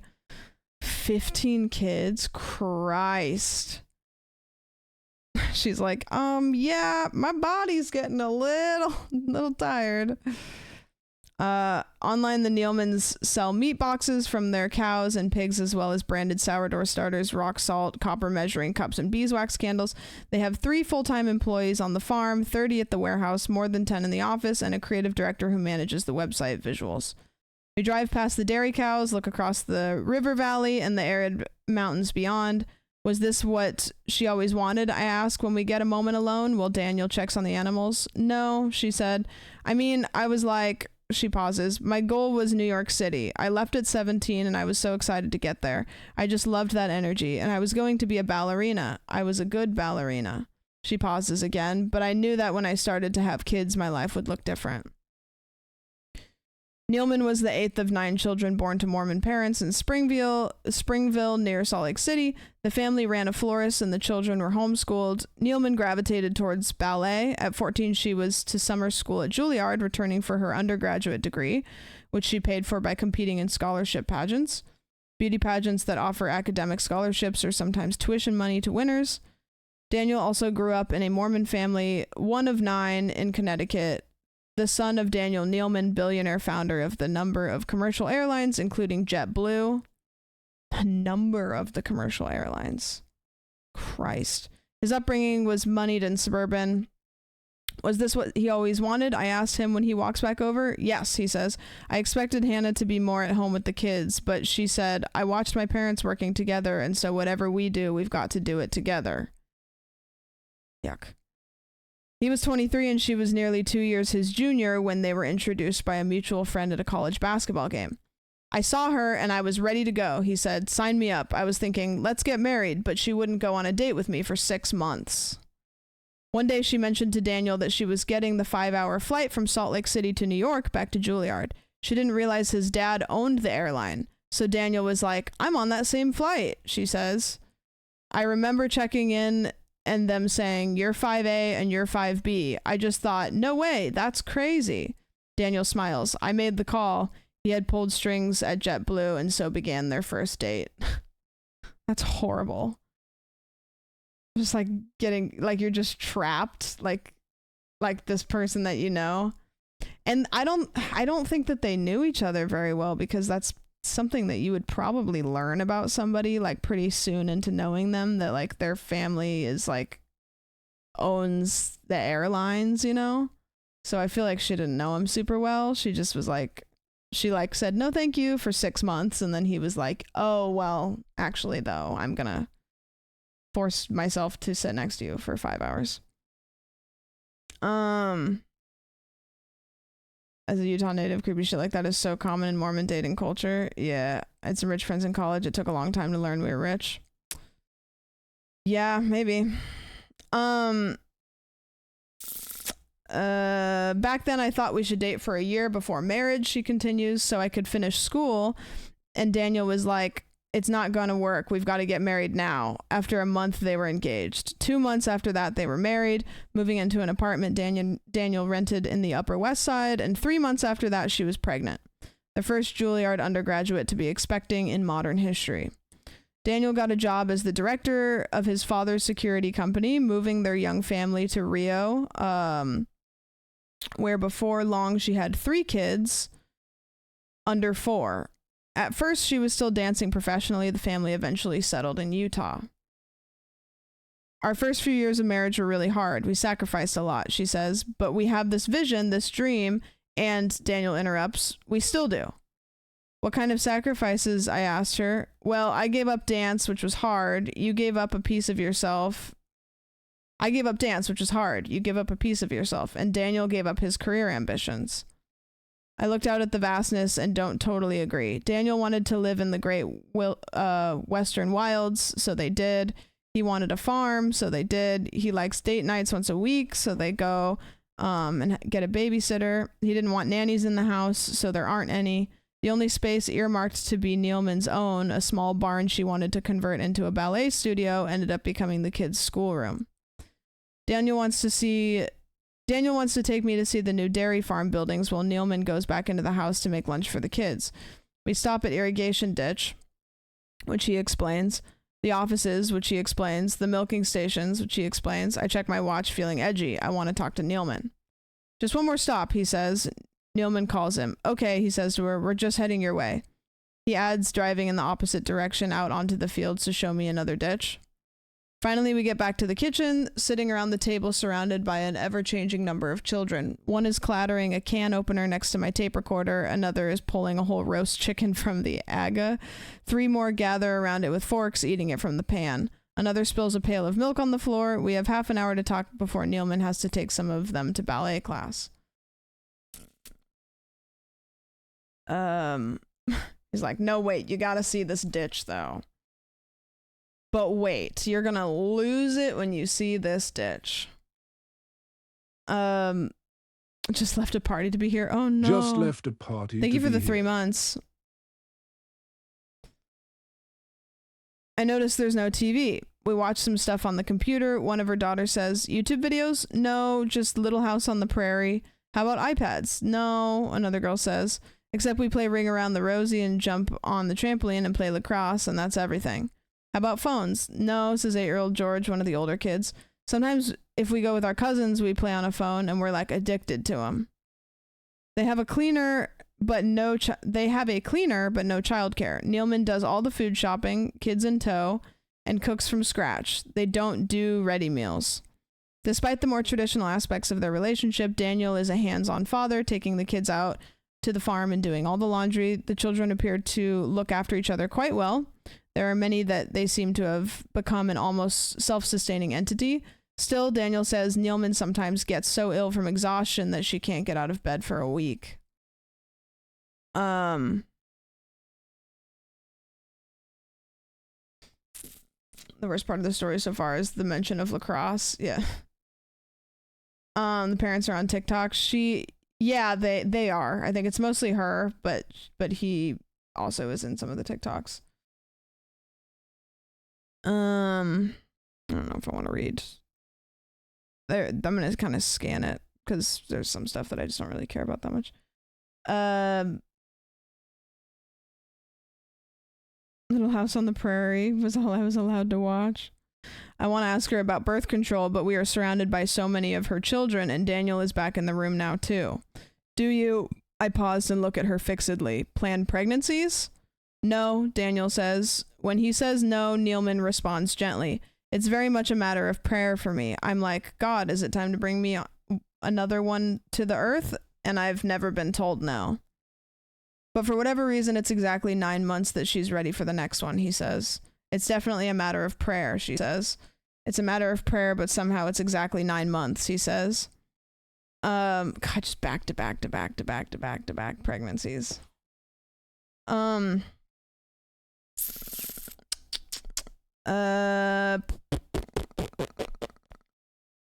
Does Neilman agree with the stance on abortion? The church is a lot more lenient than a lot of states in the US. Daniel says the church is against I'm going to get an abortion because I'm not happy I'm pregnant. We see the joy of having kids.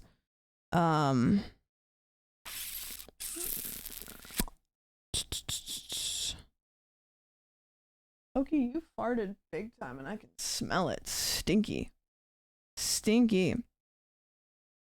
I can't, it seems, get an answer out of Neilman without her being corrected, interrupted, or answered by either her husband or a child. Usually I am doing battle with steely Hollywood publicists. Today I am up against an army of toddlers who all want their mom and husband who thinks he knows better. Why, I ask before I leave, did she do those pageants in between babies? Well, my sister called me and said, there's Mrs. Utah, let's do it together. Just to, she gestures at the children around her, break things up. And the sequin gowns, well, they used to be in her bedroom cupboard, but with all her stuff and Daniel and Henry and Charles and George's and Francis and Louise's and Martha's and Mabel's and Flora's, the cupboard got so full that there wasn't enough room, so Daniel put them in the garage. I think that's the end of the story. Okie fart. Yeah, I gave her peanut butter today, so I think that's it. Yeah. See, that's a tough one. Like when I started this, I was saying it's a tough one because like, I mean, it definitely like doesn't seem like that was ever her like goal in life at all. Who's to say that she, you know, like it's really, the article is really not telling enough to like fully show that she is just suffering, hates her life, is just married to this like asshole. Like we could make assumptions about that, but is there anything that it just is like fully just like damning? No, there isn't. It's just a lot of insinuations and things that she's saying where it's like, yeah, it seems like it. Yeah, it seems like it. Yeah, you can't call somebody else's life a tragedy, right? And the journalist does sound really biased, I will say. The journalist seemed like they went in with one goal, and that goal was to get her to admit that her husband was an asshole and she hated her life. Which is very apparent through the journalism. It's pretty apparent. The journalist seemed incredibly biased. Most people, and she kind of seemed like she was answering the questions honestly while trying to not give him what he wanted, you know? Feeling bedridden for weeks due to exhaustion makes me cringe, but I do agree with bias. Yeah. They went in only wanting to talk to her before they even saw their dynamic. Right. I think they did. They went in with a goal. It's very clear what they wanted the article to look like. And they made the article look exactly what they wanted it to look like. I put some related TikToks in deep dive. Yeah, I have them. I think both things are true. The journalist is biased, and also it's a rough situation for her. Right. So that's what I was saying. It's kind of one of those like, she doesn't need to be saved.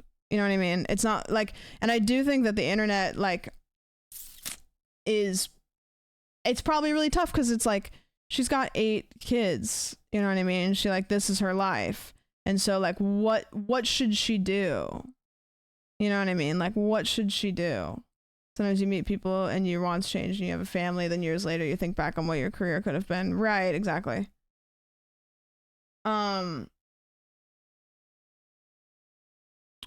So I think that it's kind of like dual-sided where we're seeing somebody who is maybe mourning the loss of like what life could have been.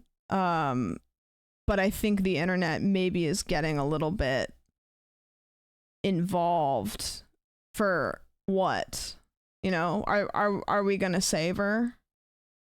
Like, are we gonna save her? You know?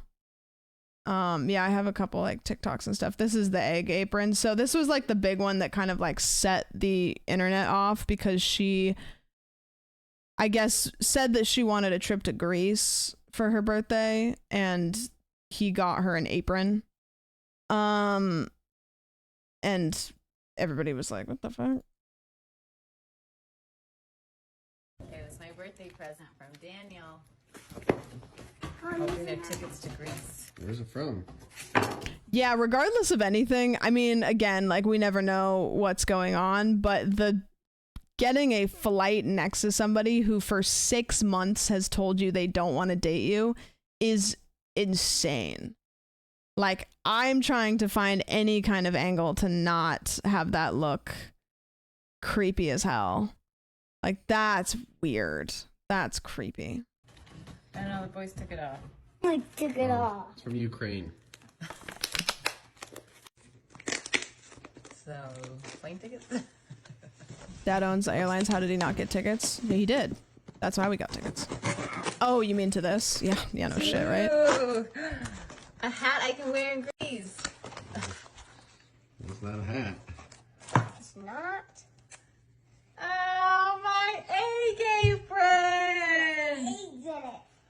Yeah. Great, I didn't gather eggs. It's really cute. Like, girl really wants to go to Greece. You're welcome. Thanks, honey. Not for a long time. That gave me the ick when he said you're welcome before she said thank you. Ugh. Another reason I have to stay here and work. Yep.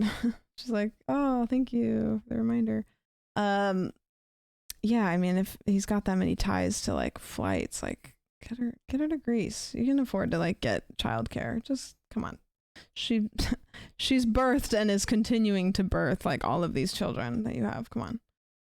Get her a ticket.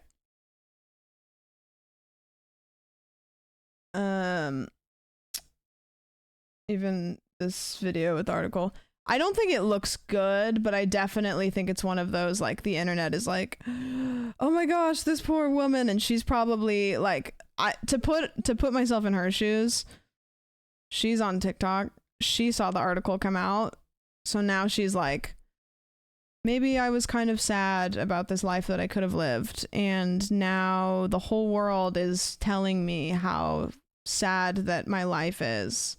And what am I going to do? Take all 8 of my kids and leave? You know what I mean? So, like, now she's just, like, it's like, put her in a tougher spot. Maybe a we did it Reddit situation. Yeah. If he's not manipulative, which he might very well be, he's at the very least got some sexist views he leans into. Oh, for sure. Yeah, 100%.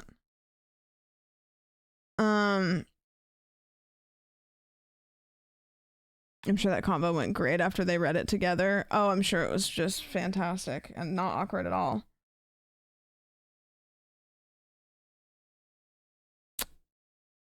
Yep.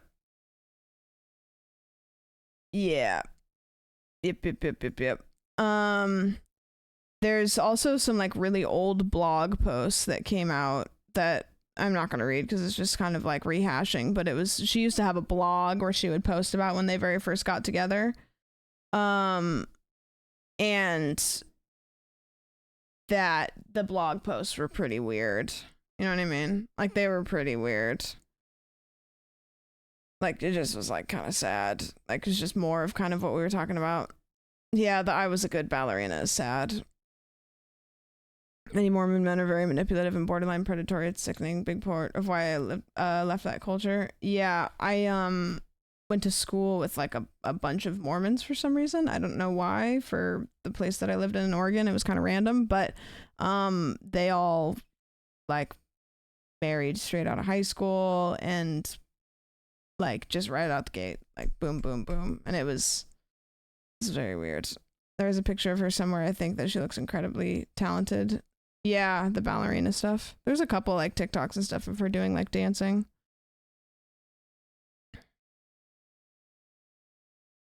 It isn't a negative review. There's just so many people to know how. I don't know what that means. The next thing we're talking about is the SAG strikes, because it has circled around to video games this time. So you probably know that we had the SAG strikes were on film like recently, and then they ceased, and then SAG-AFTRA is striking on here's the tweet. Mormon recruiting is pretty wild. Oh, they all went on missions, every single one of them. And it was interesting because it was like senior year of high school, none of them were very religious, and then they would go on their missions and then they would come back super religious, and everybody would be like, woo, okay. SAG-AFTRA is going on strike against the video game industry. We're not going to consent to a contract that allows companies to abuse AI to the detriment of our members. Companies facing the strike include Activision, Disney, Insomniac, EA, Take-Two, Epic Games, and WB Games. And if you are like me, and you are one of those people that you don't ask questions and then you get embarrassed to not know, I'm going to tell you what SAG-AFTRA is. Because when the film stuff was going on, I didn't really know what it was, and I took too long and then I didn't ask. And video games I'm not really a film person, so, but video games, I'm a video game person. So then I was like, okay, let's figure out what this is. So the SAG-AFTRA is the Screen Actors Guild, American Federation of Television and Radio Artists. It is a labor union that represents film and TV actors, journalists, personalities, recording artists, singers, voice actors, and other media professionals in the United States. It was formed in 2012 through the merger of SAG and AFTRA. So now it's SAG, right? That makes sense. Caroline told us about SAG. Not everybody here watches Caroline, so I gotta, protects the rights of its members and ensures fair compensation, benefits, and working conditions. So it's a union, right? I mean, it's what a union is. It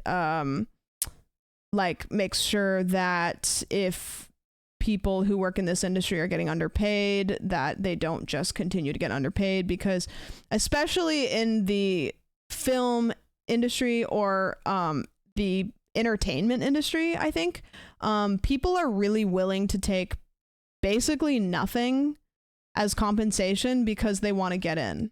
It's very, very common for people to take crumbs because they're like, I'll get in the door and then I'll just get a better paying gig. It's like, I just got to take this gig and then it kind of sucks, but it'll be fine. So there's a lot of situations of people just getting kind of like shafted. Or many streamers on Twitch in this union. Yeah, I know that there's a lot of people that are like involved in like voice acting kind of stuff. So anyways, what happens when unions like SAG-AFTRA go on strike is they try to make negotiations. So the leaders of the union will try to attempt to negotiate with their employers, which is like film studios and like gaming studios and stuff like that, to try to resolve whatever the issue is that's going on. If the studios say no, then they put a vote amongst people who are involved in the union. And if everybody votes yes, or a majority votes yes, then the members stop production of all projects that are covered by the union. And they do picketing, like you've seen, like there's people picketing in front of Netflix, like back when it was film. And they continue to negotiate, and then they will continue to negotiate until there is a resolution that both parties are satisfied with, and then the strike ends and everybody goes back to work. So if you don't know, that's what unions do, is they, if you work for an industry and you want to be in the union, basically it's like, if the industry is fucking you over, everybody in the union says, no, you don't get to do this to us. We're going to go take a seat until you fix it. Which is good. And especially, it's good in all industries, but especially, like, I would say, like I said, the entertainment industry is super predatory because people are willing to do the bare minimum because they just want to get in. They don't care. It's like, I'll work for free. I want to be on this project. Like, okay, like, yeah, sure, whatever you want. But in reality, you need to get compensated for work that you're doing. And the specific thing right now, so I'll pull up this article.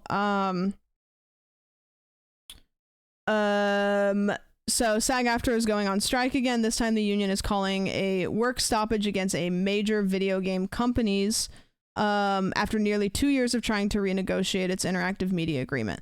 This decision to hit the picket lines comes 10 months after the union's initial strike authorization vote. The strike goes into effect July 26th, which is yesterday. The 10 companies facing the strike are Activision, Blindlight LLC, Disney Character Voices Incorporated, Electronic Arts Productions, Epic Games, Formosa Interactive, Insomniac Games, Take-Two Productions, VoiceWorks Productions, and WB Games. We're not going to consent to a contract that allows companies to abuse AI to the detriment of our members. Enough is enough. When the companies get serious about offering an agreement our members can live and work with, we will be here ready to negotiate. So I think it's pretty like self-explanatory that AI is a thing that's pretty like damaging to like voice actors, right? I mean, you can see like you can use, I was showing you guys that thing on my like Artlist website the other day where I can basically do an AI voiceover with it, and that's a new feature that they just added. And that puts somebody out of a job, right? So it's like in a scenario where I needed to hire somebody to do a voiceover for something, I could just pay $15 a month to have an AI voice do it for me. And so that's happening in like lots of different industries, especially video games. AI in video games is getting pretty intense. Companies are not willing to budge on AI. They're going to be striking for so long. Yeah, video games is especially going to be tough, especially since a lot of games have AI mechanics, you know? So I don't know specifics of like what they're asking, and I don't know where the line is going to be drawn with AI, because in my opinion, I don't think that we can take AI out of the future of gaming. I think that AI is kind of integral to the direction that a lot of gaming is going, but it needs to be monitored, and it needs to be like, it can't take over people's jobs, basically, you know?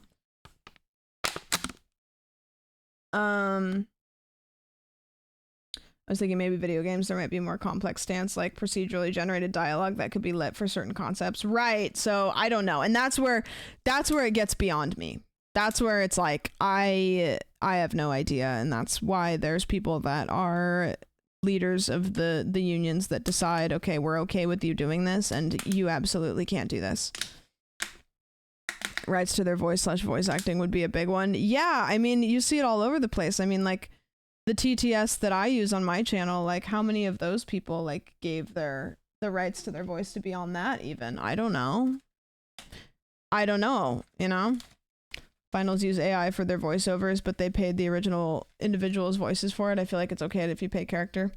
I don't know. And that's what they're going to decide. They're going to decide what is okay and what is not okay and needs to stop. But it's going to be a long time, because that video games have sprinted with AI. The second that AI was like good enough to like be good for video games, they sprinted with it.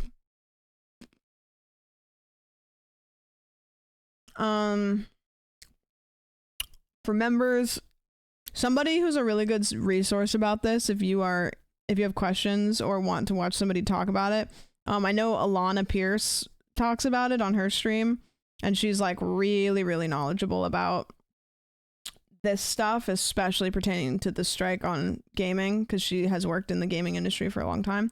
So she'll stream and she'll go over. I know she just did, so you might be able to catch her VOD if you're really interested, but I don't have the tools to educate you guys on the intricacies of these kinds of things. I am learning along with you, and it would be irresponsible for me to try to like absorb and then immediately regurgitate things, but I can go over like resources that do have information and then push you towards people that know.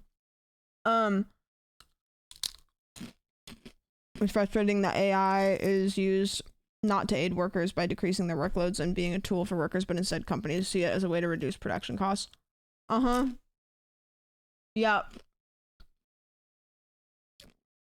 You can ask voice actor John from Spooky, but he'll just probably tell you. Yeah, he probably will, yeah.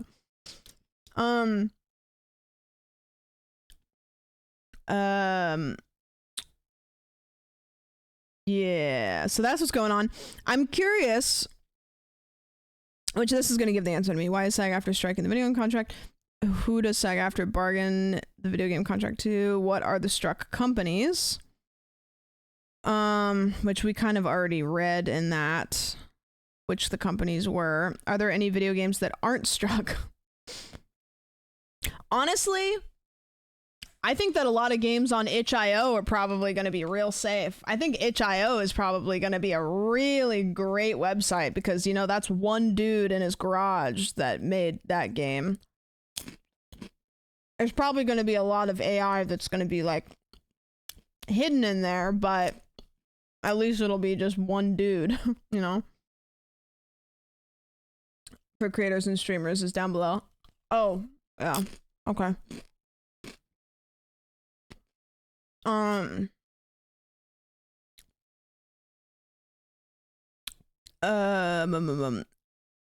Where can I read the rules that apply to the strike? Can I work on games that are not covered by the video game contract?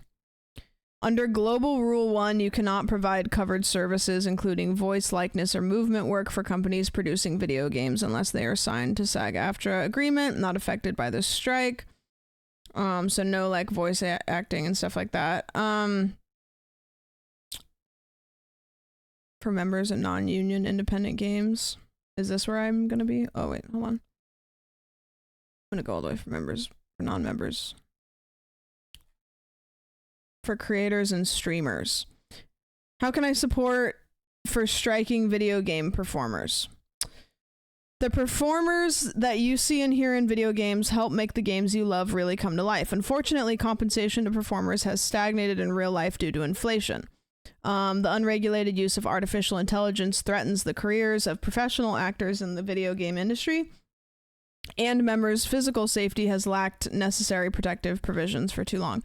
If you love video games and the performers in them, please take a look at our list of ways you can show your support below. Share what's going on. So whether you're on Twitch, X, YouTube, Instagram, TikTok, Threads, whatever, please consider letting your audience know why this strike is important to the performers who bring the games to love to life. Include hashtag level up the contract video game strike. Check out the digital toolkit here. Invite one of our video game performers to join your stream or show and use the opportunity to discuss the strike and what's at stake. Reach out to us at influencers at SAG-AFTRA and we can help connect you with a performer who would be a good fit. Are creators and streamers being asked to stop playing certain video games? No, not at all. We are not asking you to stop playing video games. In fact, the opposite. Please continue doing what you love, and any support and solidarity would be extremely appreciated. Are creators and streamers being asked to stop playing certain video games? That's the same thing. The only situation in which streaming a struck video game would be in violation of our strike order is if you have rendered services as a performer in that struck game.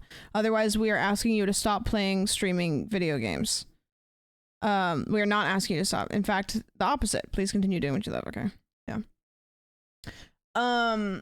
So there you go. If you're a streamer, don't feel like you're not allowed to stream games, because that's not the case. But, you know.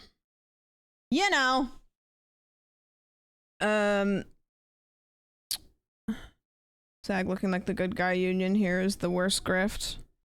Interesting. So there's that for you. If you like it, if you want to have it. Let's see, what else is going on? Oh, I have it written here, like all of my notes about what I was going to go over today. And then I have NASA thing with this link. Sometimes I do research on what we have, and sometimes I just write like words. Somebody posted this, and so I was like, okay, I'll just throw this up on screen. I don't know what it is yet.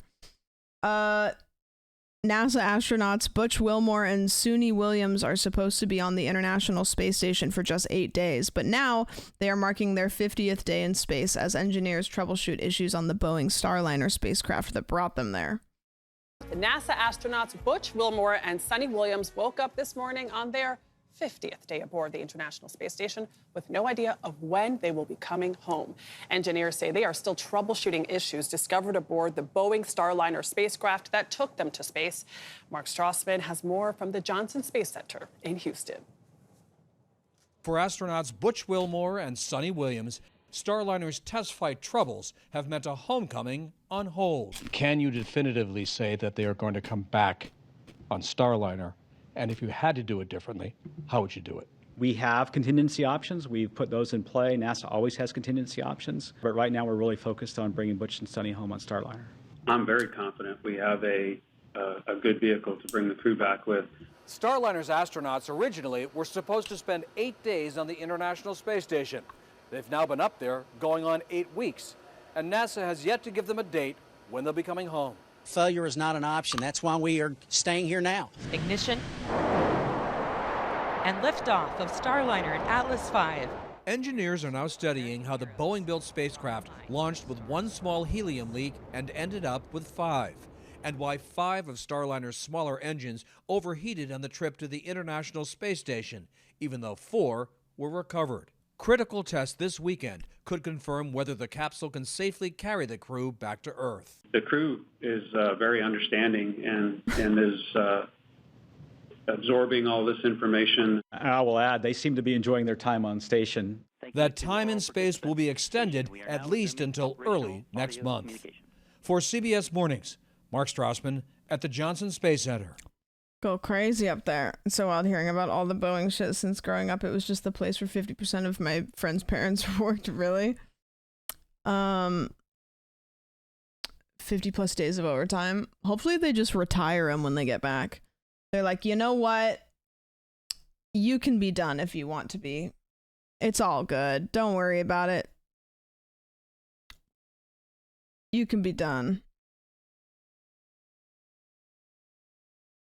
I miss half of this in ads. Are they stuck in space? Not really stuck.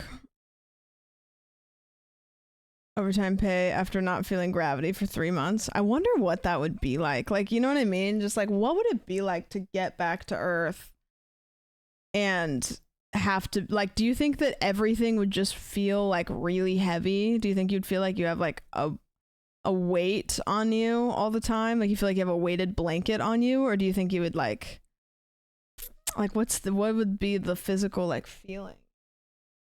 Turn my AC on, get a little warm. Like that would be wacky. Apparently not fun at all. They have to like lay down for a long time. It's like the bends almost, but different.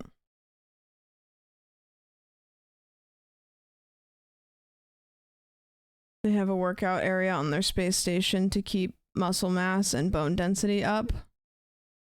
Interesting. I'm just imagining the scene from WALL-E where they show how everyone's bones got really small. Oh, really? I don't remember that part. I think they have to spend a while in a chamber to recalibrate the bends, but different. Yeah, it seems going to space is like if you asked me if I wanted to go to space for free, I would tell you no. Going to space is like one of my worst fears. I would not fuck with it. I wouldn't do it. Even if you were like, there's 100% chance that you won't die, I don't think I would enjoy any of it. I would be so scared. The like vastness of space makes me sick. It doesn't seem, nothing about it seems fun. It just seems scary. I can't.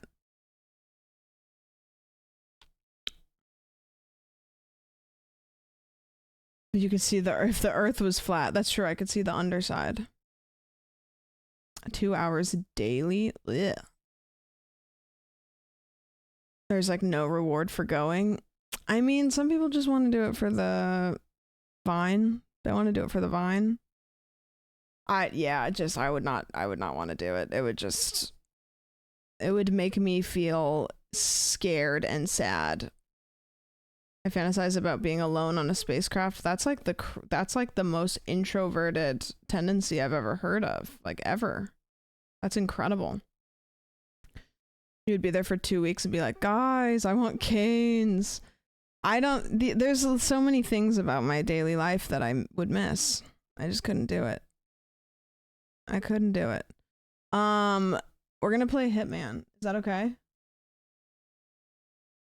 Because it sounds fun.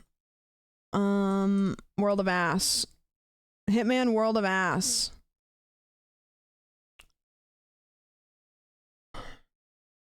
I would like to go experience it and see how small we really are.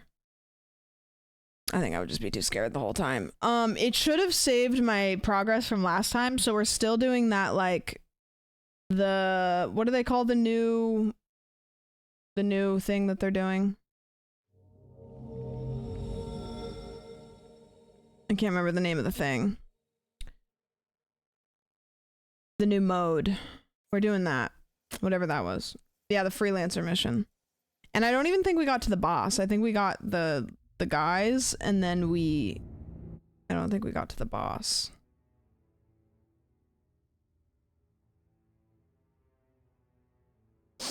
You have to shit into a tube? Is that how you poop in space?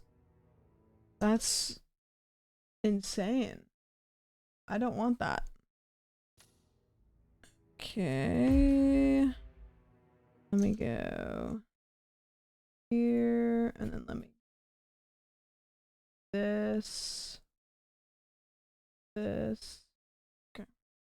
Right. In space, no one can hear you poop. Is that something? Yeah, I still get self-conscious though, you know? I'm gonna turn my AC on. I have a little like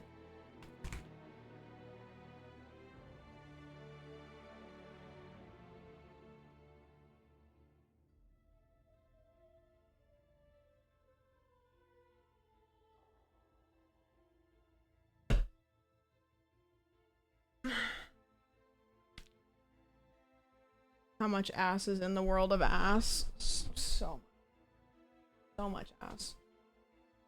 So much. So we're doing freelancer mode. And I'm hoping that if I click on this, then it just takes me back into where I was. Or do I have to load? I mean, I guess we'll find out. I guess we'll find out.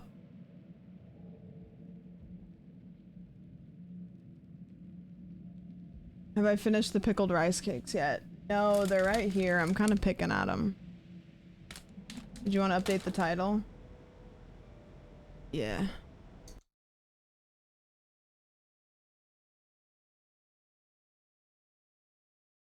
Freelance.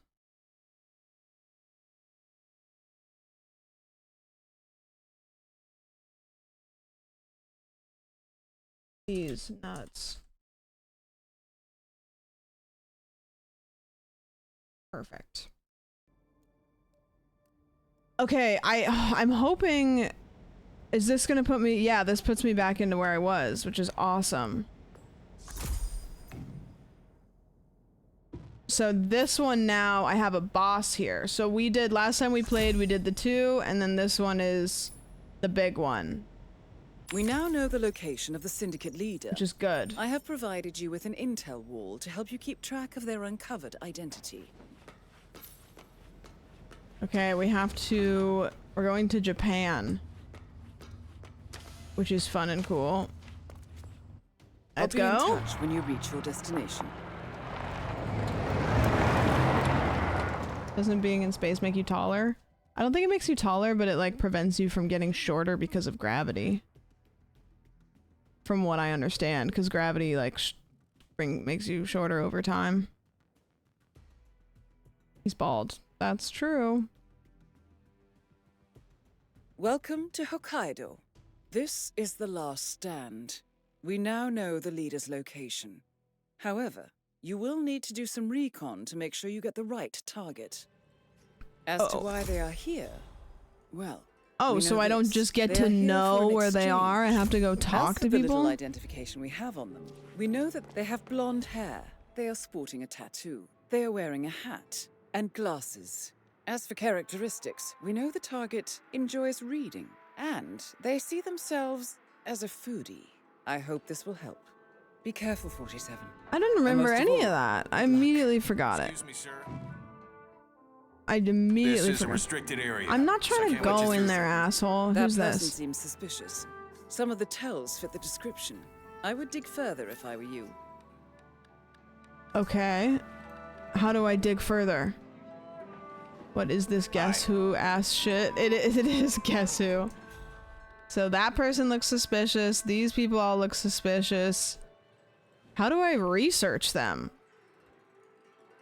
Do I have to follow them around and see if they do all of the other things? Open your camera and point it at someone to see the traits. I would like to introduce you to something new that we've developed. It's a camera that you can use to track information on possible suspects, in case we don't have their full MO. This is some like Sly We don't Cooper want shit. innocent blood spilled after all. Check your intel for more information. Glasses, hat, tattoo, blonde hair, agenda, handover meeting, tell, bookworm, tell, foodie. And they have a cough. Stream is stuttering? Really? That's weird because it looks fine on my end this time, which is the opposite of what usually is happening.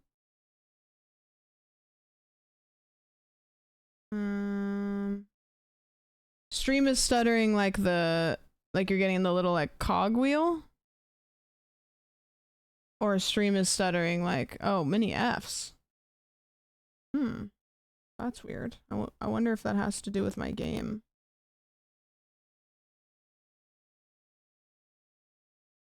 It's still doing it?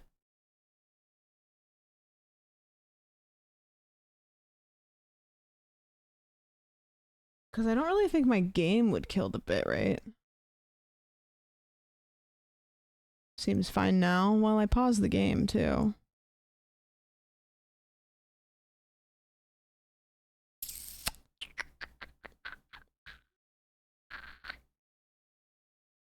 Sound is choppy ever so often. Huh.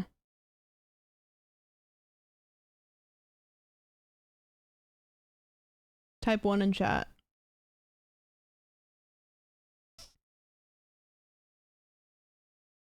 You guys will see it on the screen. Ooh, the delay is pretty good. It's like a good, like, it's a couple seconds. Cause it could be my game, but that's weird because I played this last stream and it was fine. Did it start as soon as I started playing the game? Did it start stuttering?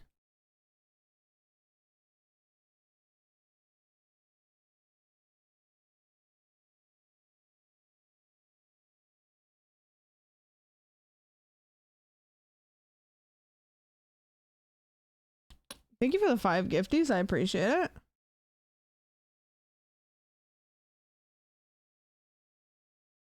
Yeah, even the, like, OBS is kind of, like, being weird, because I think that this, alert was running weird as soon as you loaded into the mission for me. Yeah, so it has to do with the, like, bitrate of the game. I don't think it's a Twitch issue. As much as I would like to blame it on Twitch, I don't think it's a Twitch issue. I think that my game is giving it problems. I'm trying to think what I can do, because yeah, OBS is kind of just like running a little weird. I can see it even when I click onto it. Let me do this. Let me make the graphics shittier. So just like an across the board. I hate when they don't just have across the board, like, you know, medium. Medium.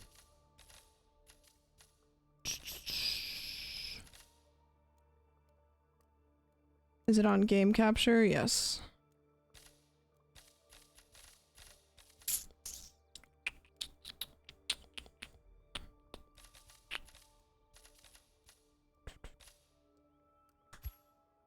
Okay.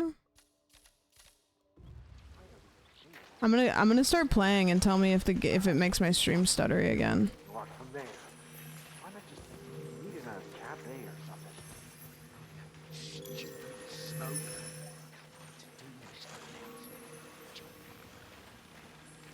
I'm curious.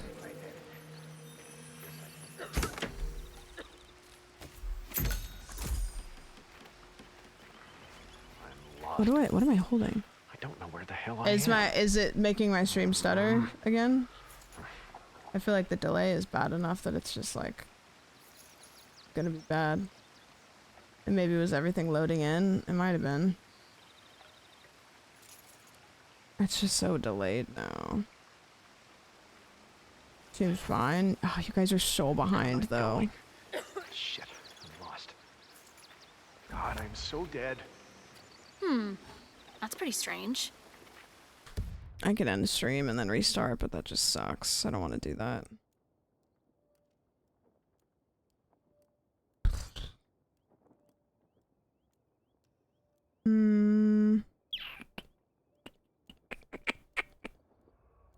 Why'd you toss it? I didn't want it.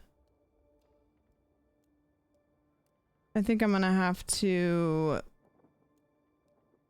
I'm trying to decide if I want to end stream and restart it, because at this point, like, I could just... It's already like 10 p.m., you know?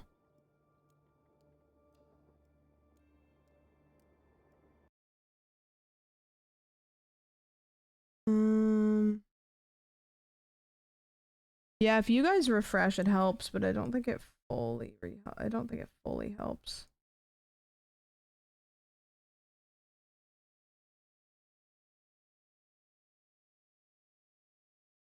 OBS is struggling a little bit though. I can see it. It's like skipping around.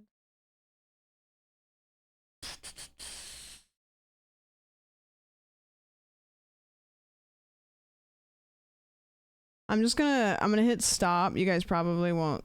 Hold on. I'm gonna hit stop stream.